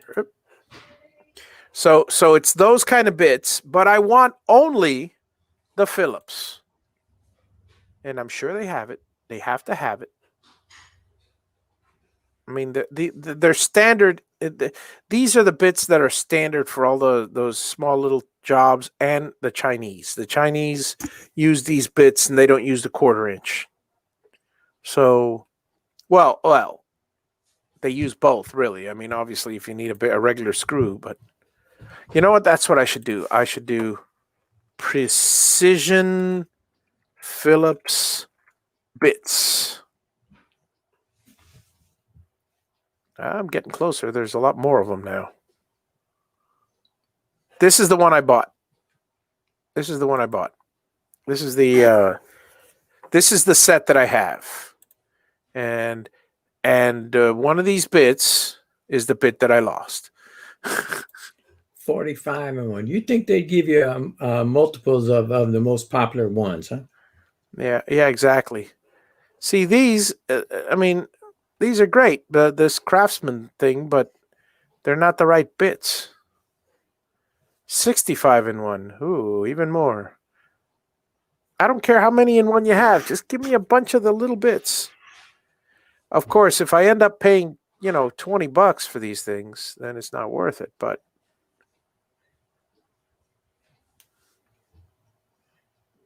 they got them. They got them. I just got to find them. They got them.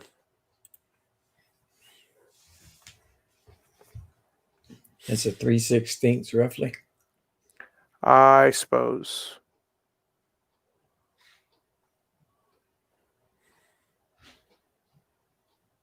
Yeah, because let me see what they call them. Well, I rounded it to the closest 1/16, and Yeah. it shows pretty close to 3. All right. But the thing is, if you look for 3/16 bits, they won't pop up. Well, I don't know. I haven't looked for them. I'm assuming. Never assume. I've got 4 or 5 cables left to solder, so I'll knock that out tonight. That's not a problem. So I got time. See, now here they got big bits and small bits for damaged screws, but I don't need those. I need what I need. Keith Stanford said eBay has microbits Phillips $1.62 a piece. Oh yeah, okay? Microbits Phillips. All right. Yeah, you could probably find them there as well.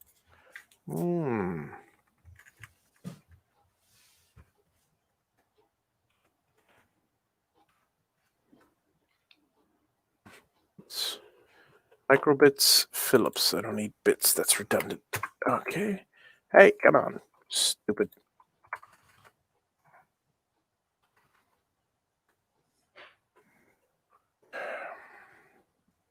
Let's do the prime thing, and then let's do the sorting by order. Let's see what we got here. Here we go. Ooh, that's pretty steep. There should be a bigger pack. One piece.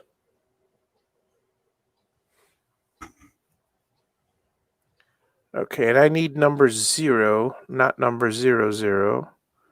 Okay, so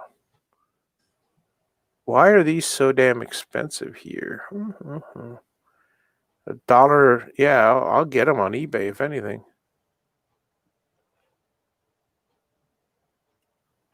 See, this $10. I could buy a whole kit for $10. That's crazy. Yeah. Well, actually, let me see if it's. Let me see if I can go by System 4. Because that's what it's. Then again, I did click on Prime, so Prime usually is more expensive because of the shipping option. Yeah, you might have to put bits on there, huh? Oh yes, Philip. Yeah, Micro bits. Yeah.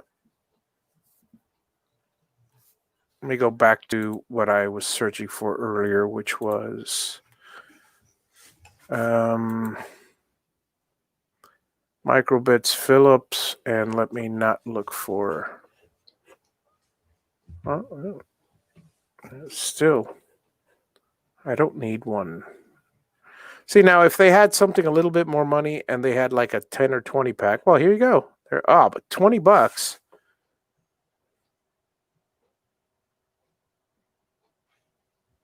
I don't know. See, that's a little too much. Because they give you 2 or 3 different bits, 2 or 3 different microbits, with the. Let me see what number this is. This is the number 0. Paul says, watching Ordering with Javi, it's like watching the Home Shopping Network. Oh yeah, It's all part of the game, man. All part of the service here that we have. And okay, so this is microbits. I don't need microbit. Yeah, because see, one of these things. So if I do microbits just by themselves, without Phillips, then I'll end up with all these things. But I mean, you could buy a set of these damn things for okay. Precision bits. You could buy a set of these for $20, or actually even cheaper, and it'll have 2 or 3 of the bits in there.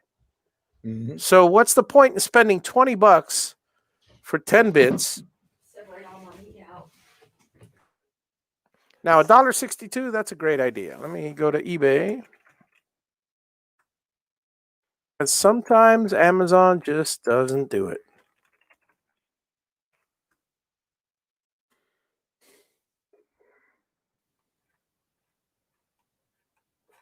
And go Phillips.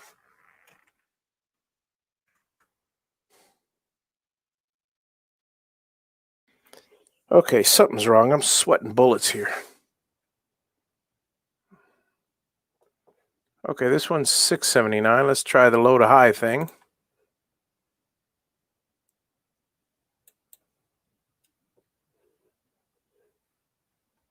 Okay, so where did he find $1.62? Because I'm looking $4.49, just like the other one. Oh, look at this 3-piece number 000, but I need number 0. I'm sure I'll find it. Oh, why don't I just type it in? Phillips number 0.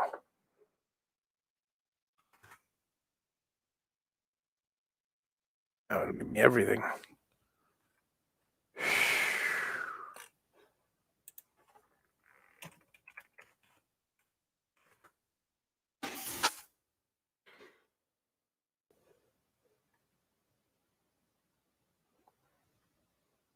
See, this one has the 10-bit. The other one has it for $10. This one has it for $13.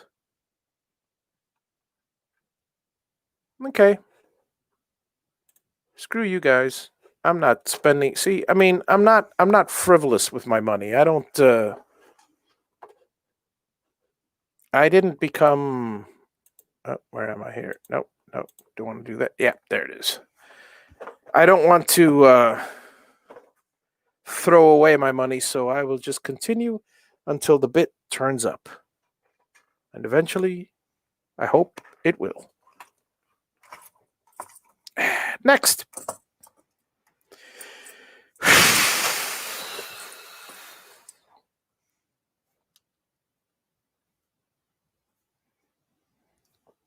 Okay, and this way.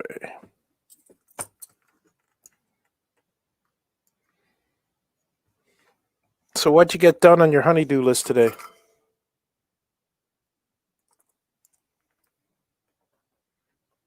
Or are you still searching for bits for me? I don't hear you, by the way. You're muted. I am.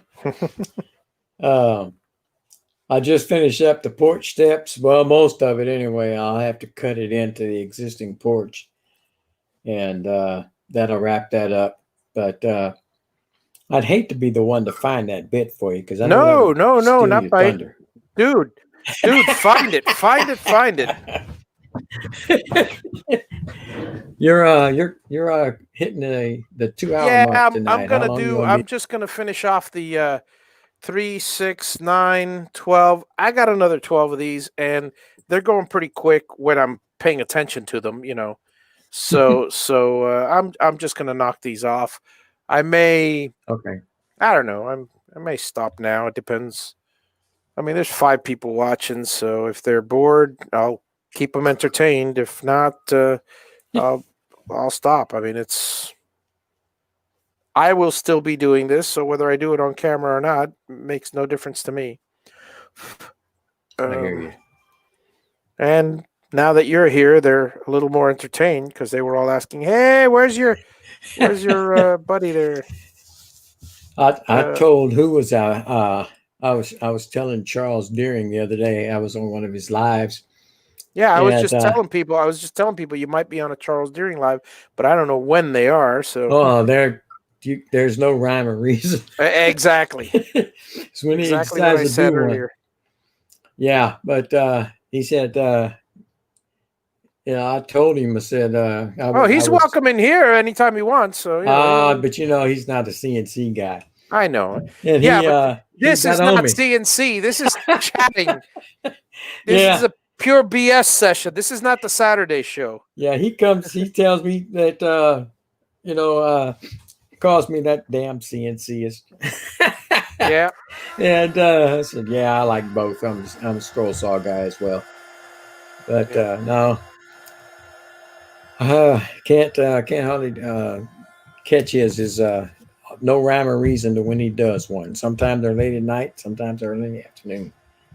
It's funny. I almost missed Dave's show today because I'm thinking to myself, it's getting Ah. close to 3, and then I look, it's 3:01, and I go, holy cow, I'm gonna miss Dave's show. But he had, luckily for me, and he has the introduction on Yeah, the long introduction, so that worked out very well. I missed the thing completely. I was outside working. I'll have Yep. to Yep. catch it. I'll have to catch it again. Catch it on the afterwards. Yep. No, I told Charles, I said I got the on Saturday on the Yeah. Saturday show, I've got the sweetest gig in all the internet. See, I don't have to say anything. I just have to stand there and be the eye candy. He didn't like that too much. He was funny as hell. Eye I had him candy. rolling around. I said, I don't Yeah. even talk on that one. I just have to be the eye candy. This is true. Read this. 7 years ago. Let's read this. Yeah. Alrighty.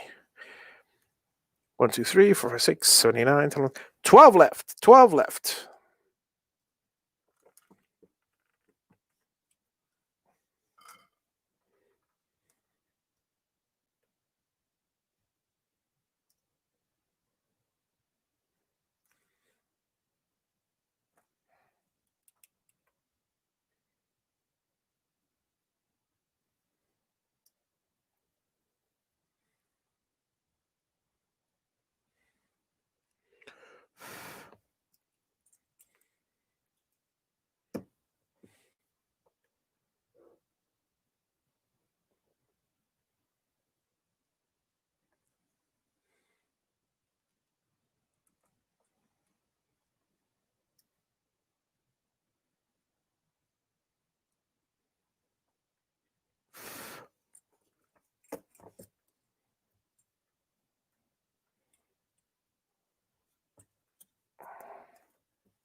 And then there was dead silence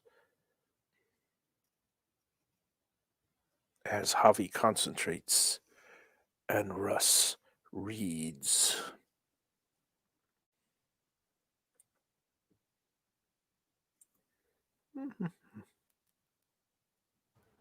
It's just my wife had an irate customer that didn't know what she was doing, and so she ruined something that my wife sent her, and the customer was in the wrong in that particular instance, and now she Yep. doesn't. I just asked her It's for that crazy as all question. get out. Yep.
11.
You're muted, by the way, if you were saying anything. Oh, not. I was in the process of looking at something on Amazon. Ah. I'll be right back. Yeah. Say, Take your time. So let's see. Oh, yeah. Thanks, Keith. Hang on a second. Let me just catch up on the comments because. Let's see. Yep,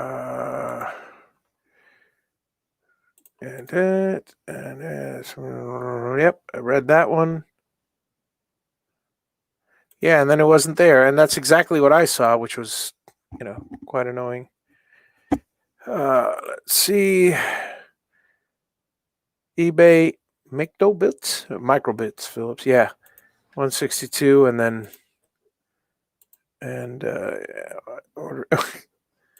And yeah, that's unfortunate. The $5.99 shipping. I mean, that's where they get you. But then again, I mean, that's not bad actually. I mean, the $5.99 shipping. Now, here's the thing: if you can order a bunch of them and still be $5.99 shipping, then then it's worth it.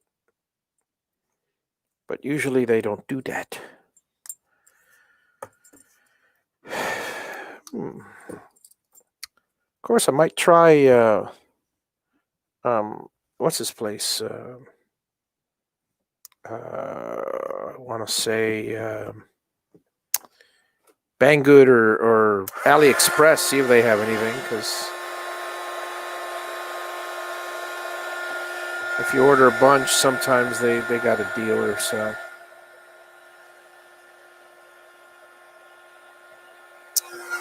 This is unfortunate. I'm gonna have to. Yeah, it's way too. I cut this one too long. Like I said, unfortunate. So, hang on. This is.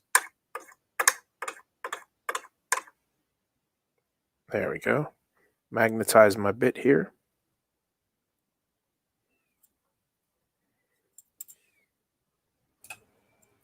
Yeah, that rascal's pretty tough to find on Amazon. I'm telling you. Yeah, just when I thought I was flying through these things, let me grab my cutter, pop this open, run the other, this thing all the way through, and there we go. See, I cut this one a little too long, and I don't like that showing, so I'll just heat shrink it all. Didn't take too much time.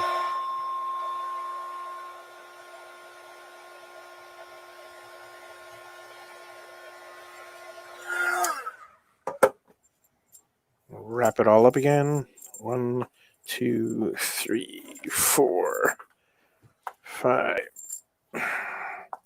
6, 7, and 8, 9.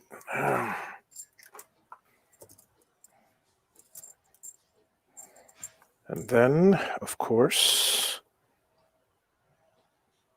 before I forget, The one that I slid over, I gotta replace. There we go. And that one's ready. 10 to go. Ah.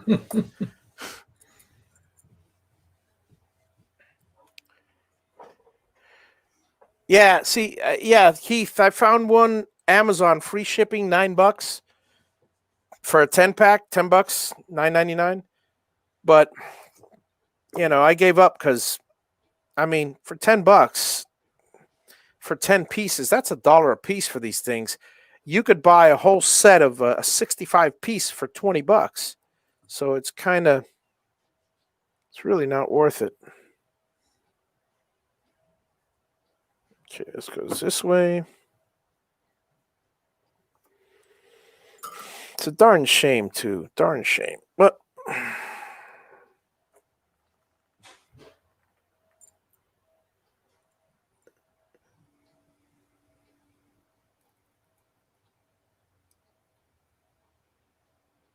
yep, so my daughter's all settled in.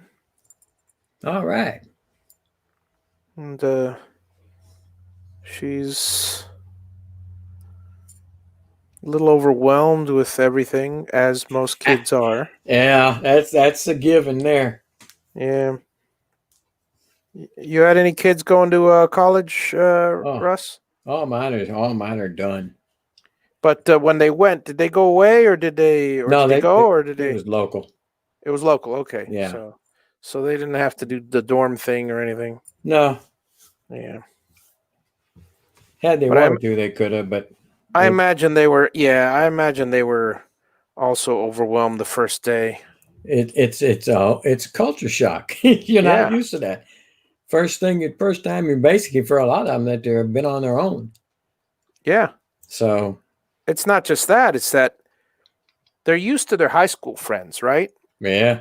And I mean, high school, I had a whole group of buddies and this and that, and half of them didn't go to college. Some of them did. Some of them went to. Well, all my good friends.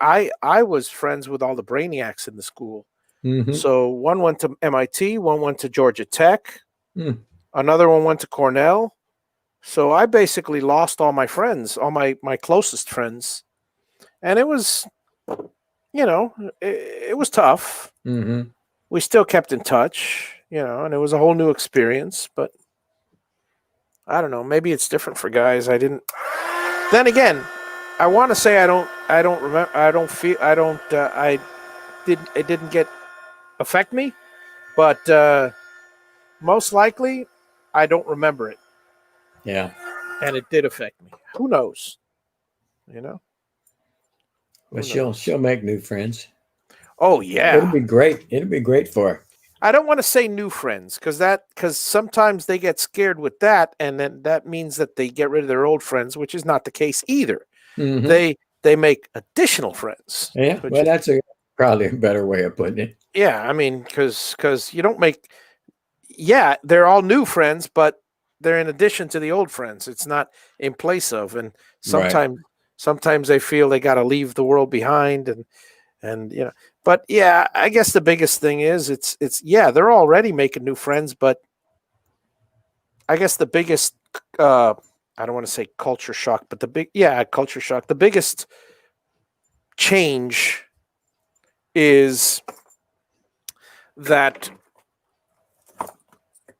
you're used to a certain level of friendship and a certain trust factor with the ones that you've built over 4 years, right? Or 2 years, because some of these kids are only like junior and senior year, so it's not really that long, but to them it's an eternity. You know how kids are. And then well, I was one.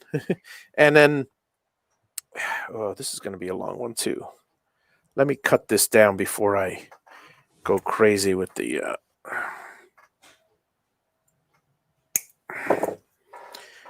retin these things a little shorter. Well, the other part of that equation is when that's like the first time they're away from home and they're on their own to do things that they had help with before. Yes, yeah. Mom and dad had a schedule, and they knew what to do, when to do it, and now they have to make their own schedule and keep up with it their own selves, Well, which they can yeah, do. But it's for a lot of people they never had to do that. yeah, exactly. No, no, I hear you. There are some kids that my wife has met who in college. This is college. Hmm. My wife's also a college professor. So aside from being a junior high teacher, so there are some kids she met that never did a day of laundry in their life. Wow. And they're in college. Hmm. They don't know how to do laundry. They don't know how to cook. They don't know because they've had everything done for them their entire lives. Right. My wife and I are, you know, our job is to prepare our kids, and we did every single bit of that preparation. I mean, you know, you got to do this, you got to do this. So this is how you do your taxes, and this is how you do this, and this is how you do this, and Hmm. don't and anything you haven't learned yet, then let me know, and we'll walk through it. Because I'll tell you, it can be pretty daunting out there. Hmm. But luckily, you know how the maker community is. Yeah. I mean, Dave is of this mindset, Dave Gatton, and I am of this mindset that I don't. Sometimes I don't understand people because I was talking about earlier about electrical and how I failed two inspections, but well, not two, one. The other one was just and they needed more info.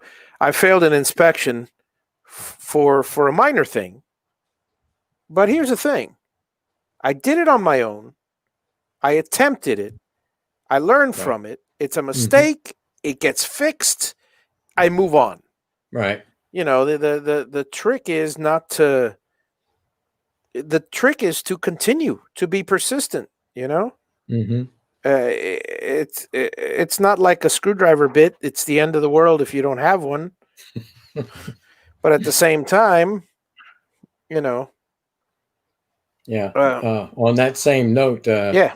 Dave Kraus has a question. He wants to know what brand of wire stripper are you using?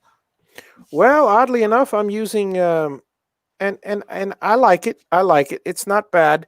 People talk about Tack Life, which is Amazon's brand, Hmm. and they some say good things, some say bad things. I bought it because it was cheap. I mean, it's rusting here around this area. Um, it's I mean, it's got a lot of bit of surface rust on it, but let me tell you, I've You put it through your spaces, haven't you? well, yeah. I mean, you cannot imagine. I can't count. I've lost count how many uh, strips of wire I've stripped, sheathing and other stuff. And Hmm. it has an adjustment, so you adjust it for tightness. I love this. I love this wire stripper. I really do. It's like you squeeze it and it comes down, Wow. grabs it and squeezes and done. Hmm. So, for instance, let me grab a piece of wire from the garbage here because I've always got a piece of wire in the garbage here. This is a good piece of wire. In fact, I'll probably use these. Okay, so because I'm a hoarder. All right, so let's say I want to take out the four wires from here. Simple. I just grab it anywhere along here. All I do is squeeze, and I give it a quick squeeze, but here's how it is. Boom. It just tore the sheath right off, the sheathing. I Hmm. dump it. I tend to pull one out, and then the other three are cakewalk, and the string usually stays, but you never know. And then now, let's say you have these here. Numerous times you've seen me strip. I strip. This is 18 gauge, so I strip no more than four of the little tiny ones of the little connectors. There, it's like a 22 gauge, so I'll strip no more than six. But I can strip 4 of these, to make sure they're all even. Put them in here. Now, one thing that I've had to do is no, it's sometimes it grabs, sometimes I got to put my finger over it. I do that as a habit, just to, and then boom, I just grab it and bah, it just pulls away. It just throws the strips, well, just about anywhere. Hopefully one of my strips lands near my screwdriver bit. Yeah. And another thing you can do with it, and this I do quite often as well, is okay. So I have these strips. I will put it quite deep in there. So now I'll strip it, and here, watch. See, I'm stripping, and I have stripped basically the piece there. So now what I'll do is I'll take and twist, and so I've got my twisted pieces. I'll either solder this if I need to tin them, or I'll pull this off because I can always pull off the nice little bundle there, or I can, or just plain snip off what's not twisted, and whatever. And that'll save you from doing this. Oh boy, these are not twisted. Well, I gotta go like that. And then I got to go like that. And boy, have I done this quite a. So I can't tell you how many hundreds, if not thousands, well, definitely thousands of wires. So that's my little wire stripper. Okay, time to heat shrink.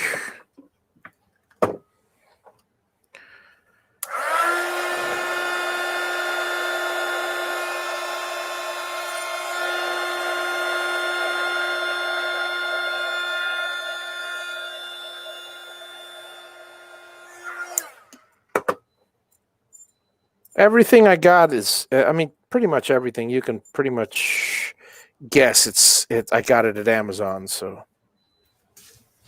I like this little, it's called, it says Wow Stick. I don't know, but it's this little screwdriver here.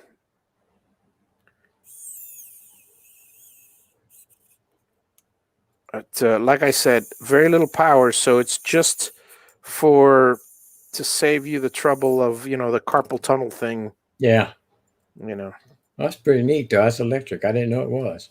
Oh, yeah. Yeah, it's electric. Cool. Two AAA batteries in there. Huh.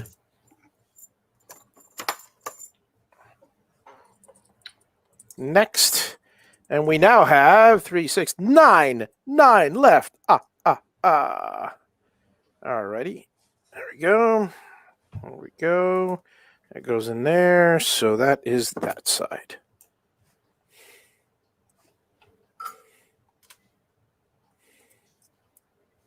See if I can breeze through these a little faster. Let me know if I have any questions out there. As of right now, though. Mr. Eye Candy. That's on the other show. Now, on this one, I do talk a little bit, but yeah, that's true. You're not just a pretty face. There you go. I'm more than just a pretty face. No, you're definitely not just a pretty face. I like mine better. Yeah. I hear you. Oh, we're up to 7. We gained a couple. Oh, yeah. It's been fluctuating on and off and stuff. Let me give you your thumbs up here. Always appreciate it. There we go. 7 up, 1 down. Oh, you drank one, did you? Yeah, I knocked it down. 7 up, 1 7 up, 1 down. I'm saying you said 7 up, 1 down. It sounds like you drank a 7 up. I drank a 7 up. There you go. 1 down. Yeah, well, I know who that is. That's that. Yeah, I know who that. The 11-year-old. Yeah.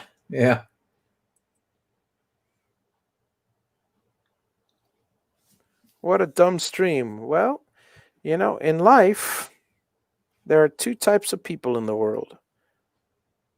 3 types of people. 2 types of people. People that bring people up and people that bring people down.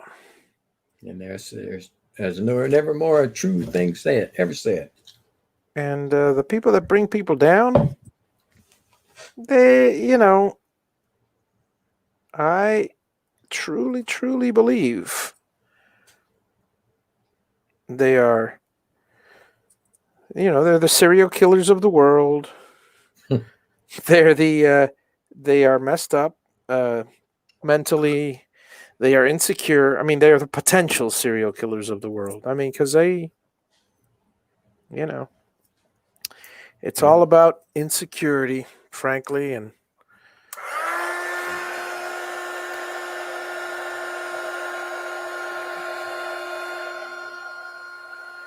I kind of like it when one of them drops in because then I get to do my I feel so sorry for them speech.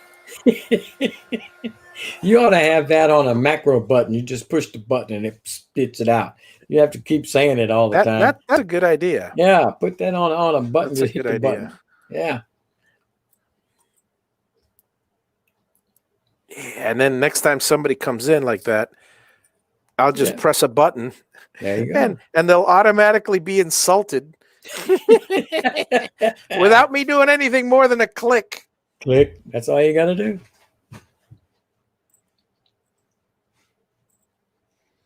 Yeah, but then pretty soon they'll be wanting to come in just to be insulted. I mean, just to be, Yeah, they might.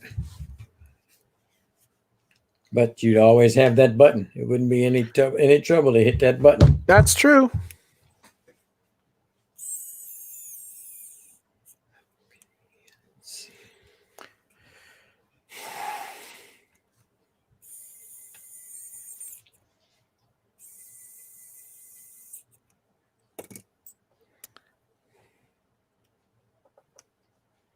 There's the difference between the 1/4-inch ones and the 4mm ones. The 4mm ones are just simple magnetic, and these have this, the Right. notch here to Right. so it won't fall out on purpose anyway. I mean, by accident anyway. And 8.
So she went to her job today.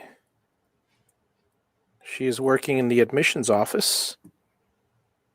My daughter, as a tour guide, I guess. Cool. And what's the funniest part about it is, it's like no instructions and just show them a tour of the campus, and she just got there.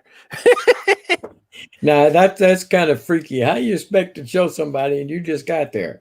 Yeah, that's what I'm wondering. But I mean, I expect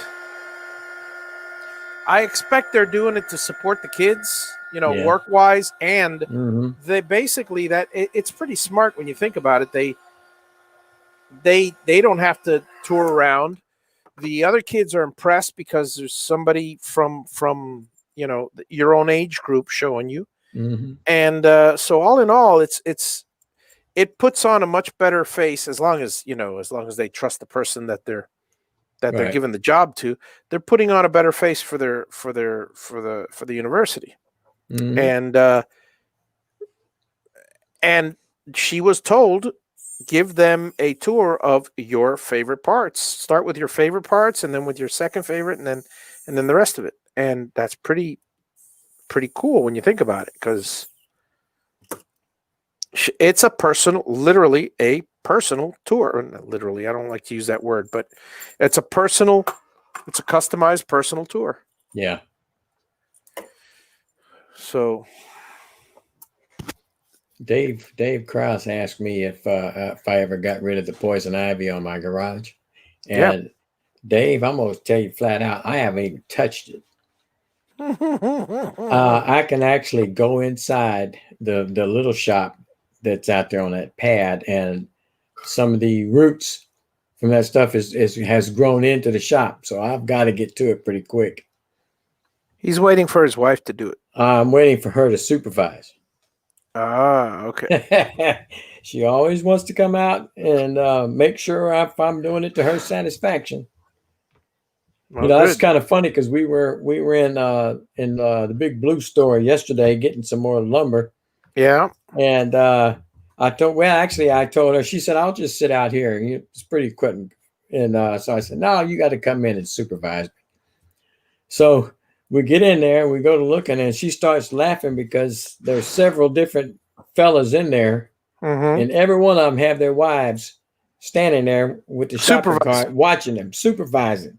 She started laughing. She said, "Hey, he's got a supervisor. He's got a supervisor."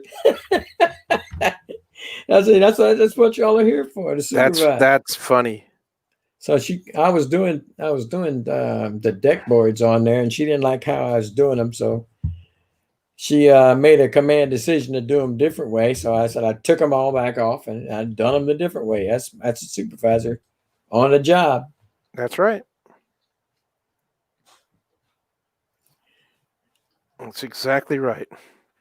Yeah, Paul said there's some sprays that will kill. I need something specifically for the poison ivy. And Dave Krause says Glass Star. I don't know what that is. Can you get that at Tractor Supply? How about gasoline?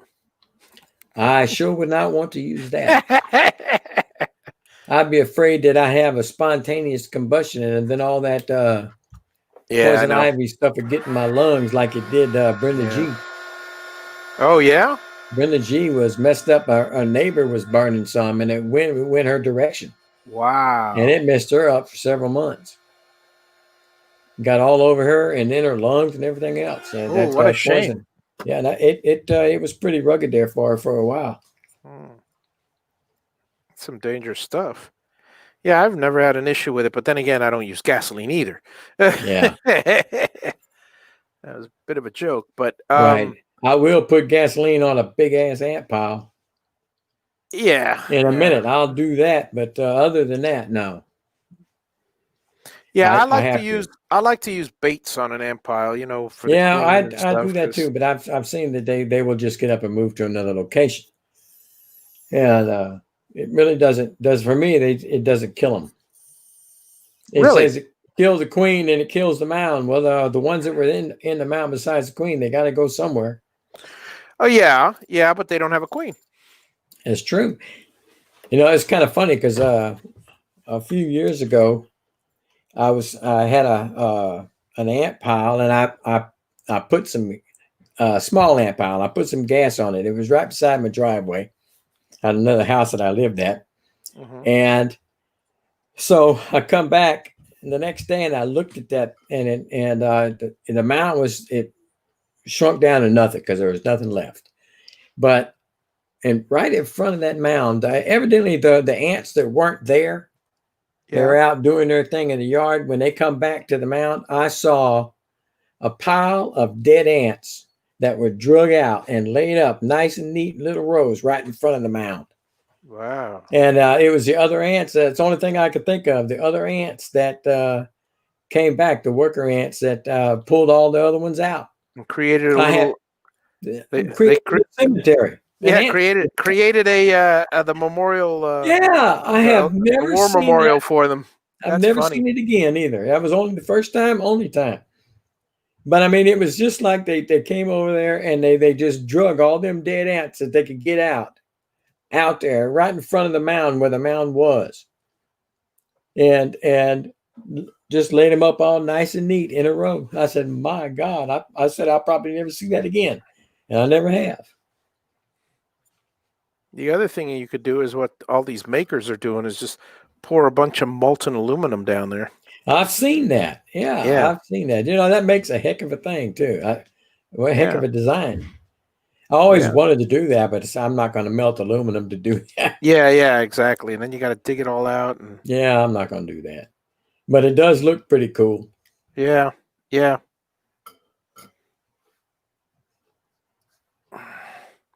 Now I wonder, what about Roundup? I mean, I know that'll kill it.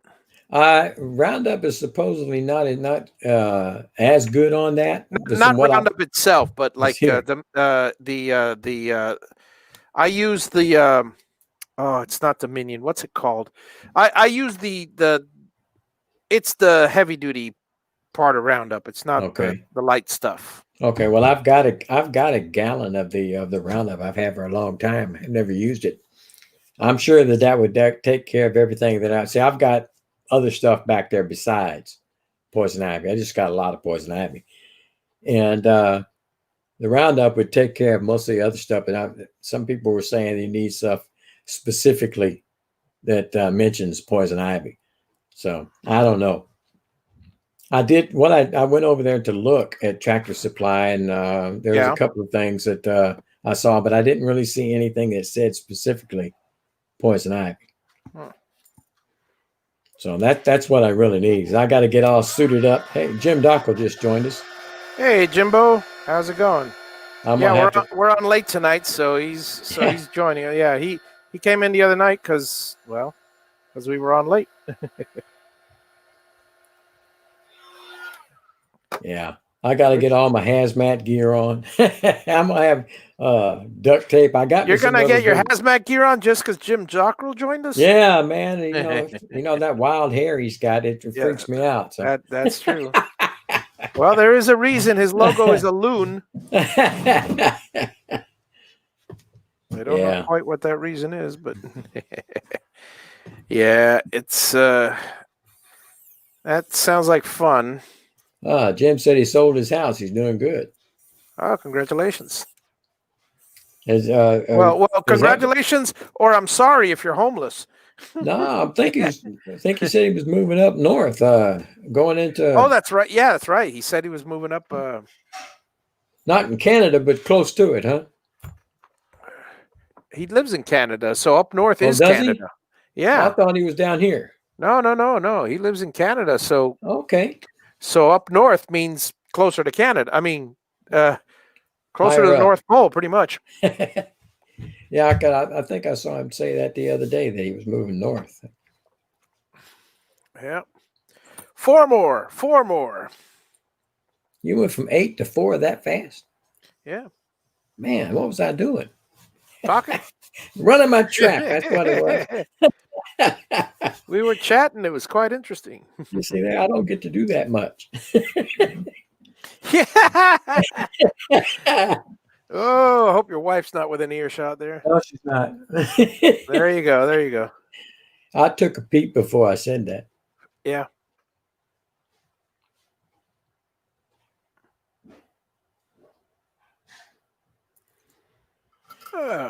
Bet you can guess what I'm going to have for supper tomorrow night. I would guess stuffed cabbage. Unstuffed cabbage. That's right. Yes, sir. That's coming up tomorrow night. Nice. Congratulations. I always say congratulations after you get your heart's desire there of food. I get my kale, man. That's my kale, as Dave says. Yep. Jim says he's going to know for sure September the 4th. The deal is based on whether the buyer sells their house by that time. Yeah. It's in a hot market, so it could sell, I guess. I would think. Oh, that's good. What's the process on yours now? How progress? Well, I spoke to the I spoke to code compliance, and they assured me that see here it was confusing because I moved the RV. So code compliance had a letter for those of you that are unaware, and apparently I'm in your own property. You're not allowed to have an RV or a container, being that it's a residential property until you have a house on it, which makes little sense because when you're trying to clear out the property, I mean, it makes a lot of sense because they're trying to avoid, squatters. I Right. get that. I get that. But it makes little sense when your intent is, but how do you determine intent? When your intent is to use the storage container for a tractor and a mower like I do, and for all the tools to maintain every month that property because I am building on it and Mhm. I'm in the process of all the stuff. So, long story short, the RV was moved. I got a letter saying thank you for moving the RV, and then it said, and it was confusing, that they quoted. It, it said that I had 120 days from the date of the letter to move the container. 30 days. See now, can you make sense out of that? I can't. So that was the confusing part. They threw everything in there. It's like, hey, you have 120 days to move the container. 30 days. What? Hmm. I mean, I understand it says if they say you have 120 days from the date of this letter minus 30 days. That would make sense because it's been about 30 days since Right. the initial letter. But and so I asked for clarification. The gentleman got on the phone with me and clarified it. He said, "Yes, November 5th is the deadline. It's definitely 120 days. Definitely 120 days and not a problem and they're just going through the formal. They just have to do that letter for formality's sake, and I completely get it. I understand.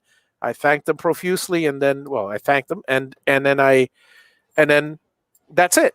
I'm going to Yeah. write a response letter as well saying thank you for the conversation and thank you for clarifying because the letter did not say a specific date, so I'm just going to say that on the. I mean, we're all in Mhm. agreement, so there's no problem. But I Yeah. just want to make sure nobody's trying to pull a fast one or anything. And Well, we have a question out there. and then so When you get a minute. can I bury it? If I could, it would be completely illegal, and not to mention that pretty dangerous. Um, I saw a YouTube video the other day, which is pretty cool. Is a guy took and it wasn't one of these containers. It was a bunker. He actually built a bunker underground. Now, it gave me an idea. No, it didn't give me an idea. It gave me a thought. An idea that I'm not going to implement because I have no need to. But what if you were to dig a trench? Okay, follow me on this, Russ. Dig a Mhm. trench. Okay, an entire trench. Um, let's say you're basically digging the walls. So you dig a trench. Unbeknownst to anybody, you put a bunch of rebar in the trench. Mhm. And then fill it up with concrete. So now you just have 4 walls filled up with concrete. Oh, and by the way, you have to frame a door, in your trench so the Yeah. concrete doesn't cover the door. But anyway, Mhm. you do that. Then you have the top. Now again, you all you did was dug the trench. In fact, just like this. Right. You dug the trench. So there is still, it's not like you excavated an entire piece of ground that everybody can see you. No, all you did was dig 4 little holes and fill it with concrete. Then you take and uh you dig deep enough so you get a good, say, 8 inches. Tie rebar this way to the side rebars. All right. Mm-hmm. And now lay it down. In fact, if you wanted to, you could just lay you could put a bunch of wood there, just to make the concrete nice and flat if you want. Mm-hmm. Okay, so now you have a trench, you have the concrete. So now you have the walls and the ceiling. Then go in from the side and dig yourself a little path down, Mm-hmm. stairs, if you will. Eventually you can make stairs, but stairs down to the opening. And yeah, this is going to take some time, but now you dig out the bunker. Yeah.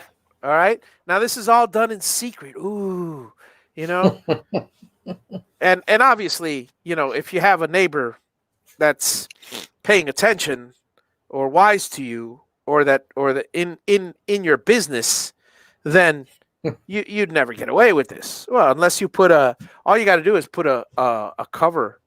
I mean, he won't know what the heck you're doing for the trench. It's just digging a trench for trees or whatever. And unless you have, now, if you have a bunch of concrete trucks pouring concrete, that's a whole different story. But I mean, think about it. You could actually make a solid concrete bunker underground. You just dug it out, and now you go and and then later you come in and do what you want. Add electric or add whatever Mhm. and stuff. You would never be able to get away with that with your one neighbor. Oh, I wouldn't want I wouldn't want that anyway, because the ground is pure sand, and 8 foot down there's already it would be basically, it would be a wet basement is what it would be. I wouldn't want that. Right. But and besides, I got a 40 by 80 garage coming, so Oh boy. and the additional storage buildings, Mm-hmm. in the future. So that's not going to be an issue. Yeah. Space is not an issue on 5 acres. No, it's not. Not really.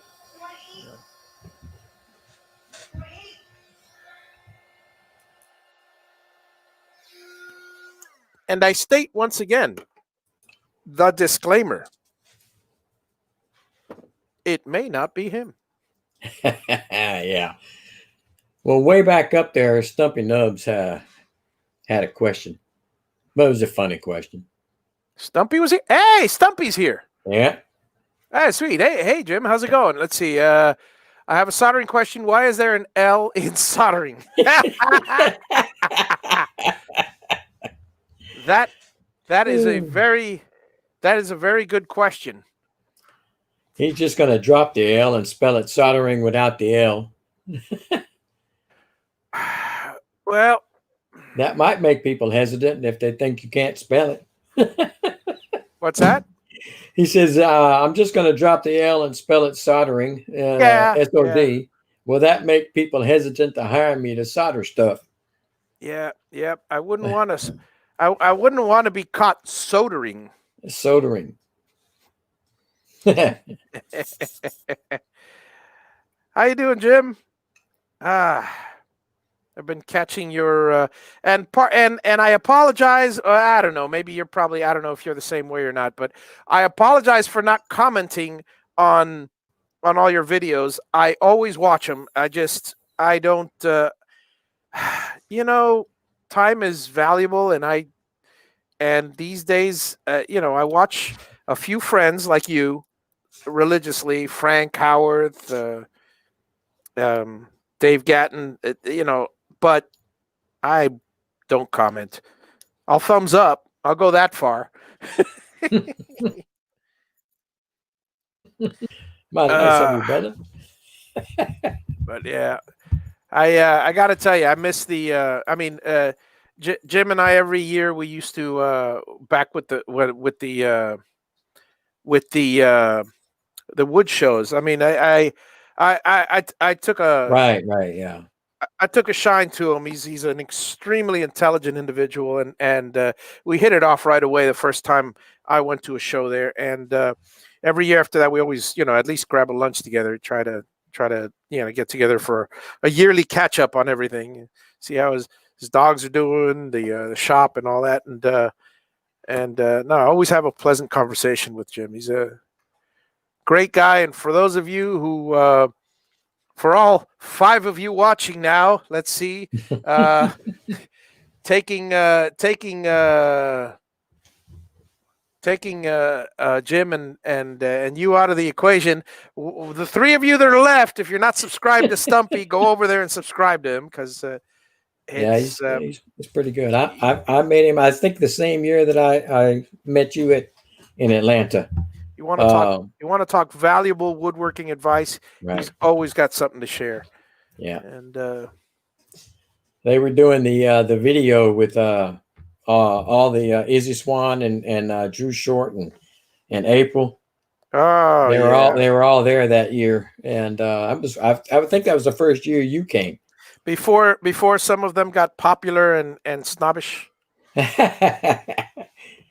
Not Jim, some of the others. No, I had already subscribed to April and to Stumpy, and so I knew who they were.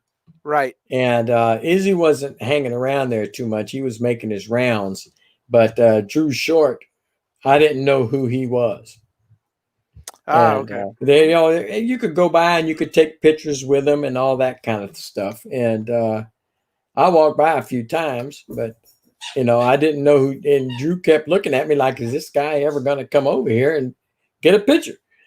And I said, I told him afterwards. I said, if I'd have known who you were, I would have.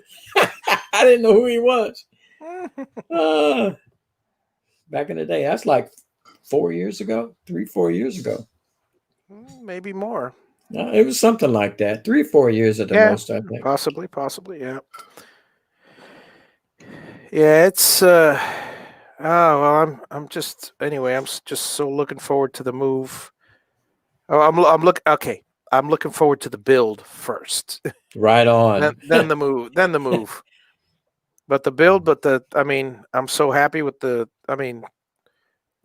happy with the property. It's my wife will, let's put it this way, if I were to pass away, my wife would continue and move to that place, because my death won't stop her from moving there. She loves that place so much.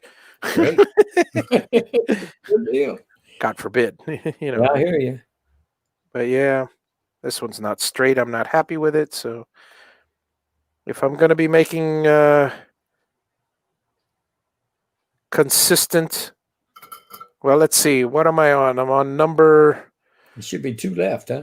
No, there's 1 left. But okay. I'm wondering. I'm trying to remember what number I'm on. Okay, I just finished shipping out number 38, and there's another 6 of these. 6 sets of wires. So I've got 39 through 45.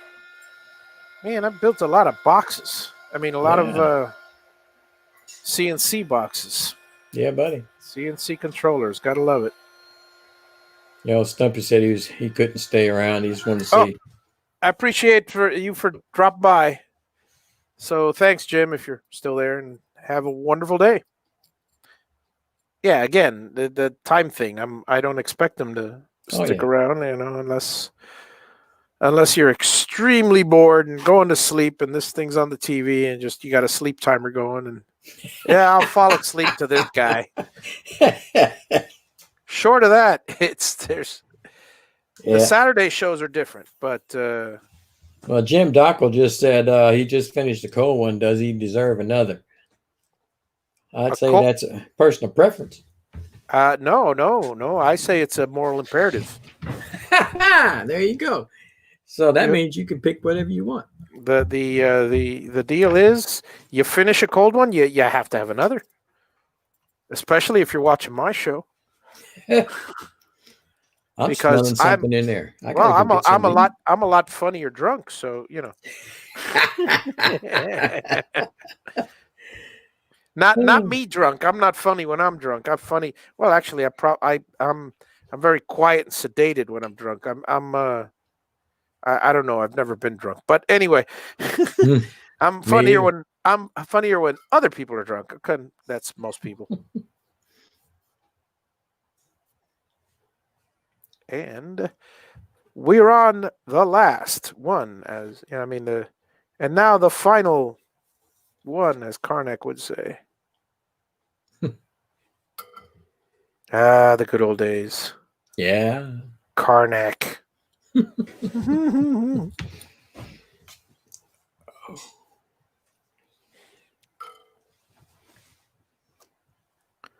So funny. So many kids grew up with Jay Leno never knowing. You know what it is to never know Carson? Yeah. I don't, but Right. he was pretty funny. His show was good though. Then again, I'm I sure did like him. people are saying, people out there saying, well, you know what it is never to know Jack Parr? I mean, Yeah. He was on when I was a kid, but I was not watching those kind of shows back then when he was on. yeah.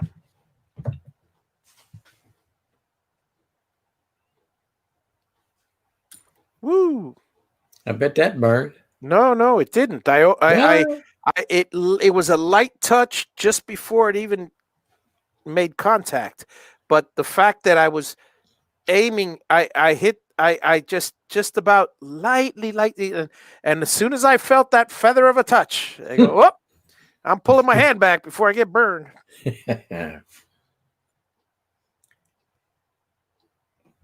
Yeah, I think I got some barbecue chicken in the kitchen. I might have to get some pretty quick. We just had chicken today. Did you? Yeah, we had grilled chicken with a pile of mushrooms. Ah, well, you killed it for me. I'm sorry, man. Just like you and cabbage. Yeah, That's me and mushrooms, man. I can't do it. I I don't like love that mushroom. That I know you don't texture, like man. the texture, I but can't take it. I gotta tell you, I used to not like the texture, but I like the taste so much I kept on eating them, and pretty soon now I'm addicted to the texture. So Oh boy, it's that tells me right there I'm gonna stay away from it. I don't want to get addicted. yeah, you don't want to get addicted. I don't know. Let's see here. And that, as they say, is the last of it. We have 2 screws left, but one of them is for that one that I couldn't pull apart, so I gotta figure out how to do that.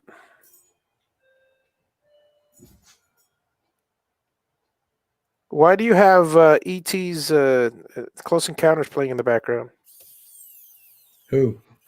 I thought I heard do do do do do. Not that I didn't hear it. Oh, something in your background there. It's entirely possible, but it wasn't close enough for me to hear it. Oh. What's your doorbell sound like? It's one of those ringtones, Oh, okay. and it wasn't. That didn't go off. Okay. Now, every single one is ready for, hey, what's this? Oh, no, that's not. Okay, good. Every single one has a plug on it, and they're all ready for motors. So tomorrow, folks, is Motor Day. In fact, now I don't even have to change the, I'm going to go ahead and set up the stream for tomorrow. In fact, now that I'm here, I'll go down. I'll go view on YouTube. Are you doing one every day of the week? Well, obviously I was out of town yesterday, but yeah, I'm gonna do one. I'm gonna do one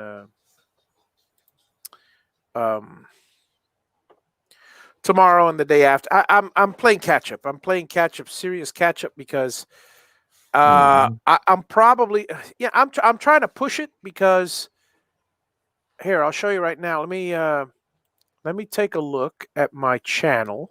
Hang on, view on YouTube.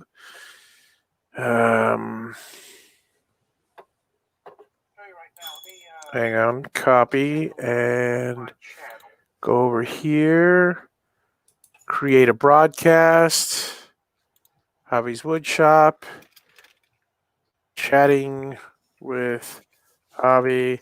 Number 50. Let's see, what's this? 57, so 58. And that's scheduled for later. August, what's today? 19th. 19th. Okay, August 20th at 8 p.m. Done. All right, so there's my show for tomorrow. And so my show is scheduled. Yeah, so here I'll give you guys another enjoying glimpse at this thing working. Ooh. That's amazing. Isn't that nice? I still have my Radio Shack one. It works just as good as it ever did. Yeah. I like that Radio Shack one. It's pretty nice. I mean, you could still get it. Oh yeah. Believe it or not, yeah. There's a lot of people selling old Radio Shack ones, and there's a lot of parts of the world where they're still making that stuff. I don't know why. Well, I know why. It's the manufacturers who sold it for Radio Shack, after Radio Shack goes out of business, they still they're still making it. Well, And there's lots of people that buy in bulk, and they just haven't sold them yet. Yeah. Well, I'm gonna go get me something to eat, fella. Yep. And I'm closing up the chat. So you guys have a wonderful evening. Thank you all for dropping in. And I will we'll do some motor wiring tomorrow, and I'll do the same thing. I'll put the camera up here, and hopefully you guys will enjoy that a little more than or as much as this one. and if Russ comes by, it's always fun to chat. Yeah. Good night, guys. Good night, everybody. Have a great day. Or great everything.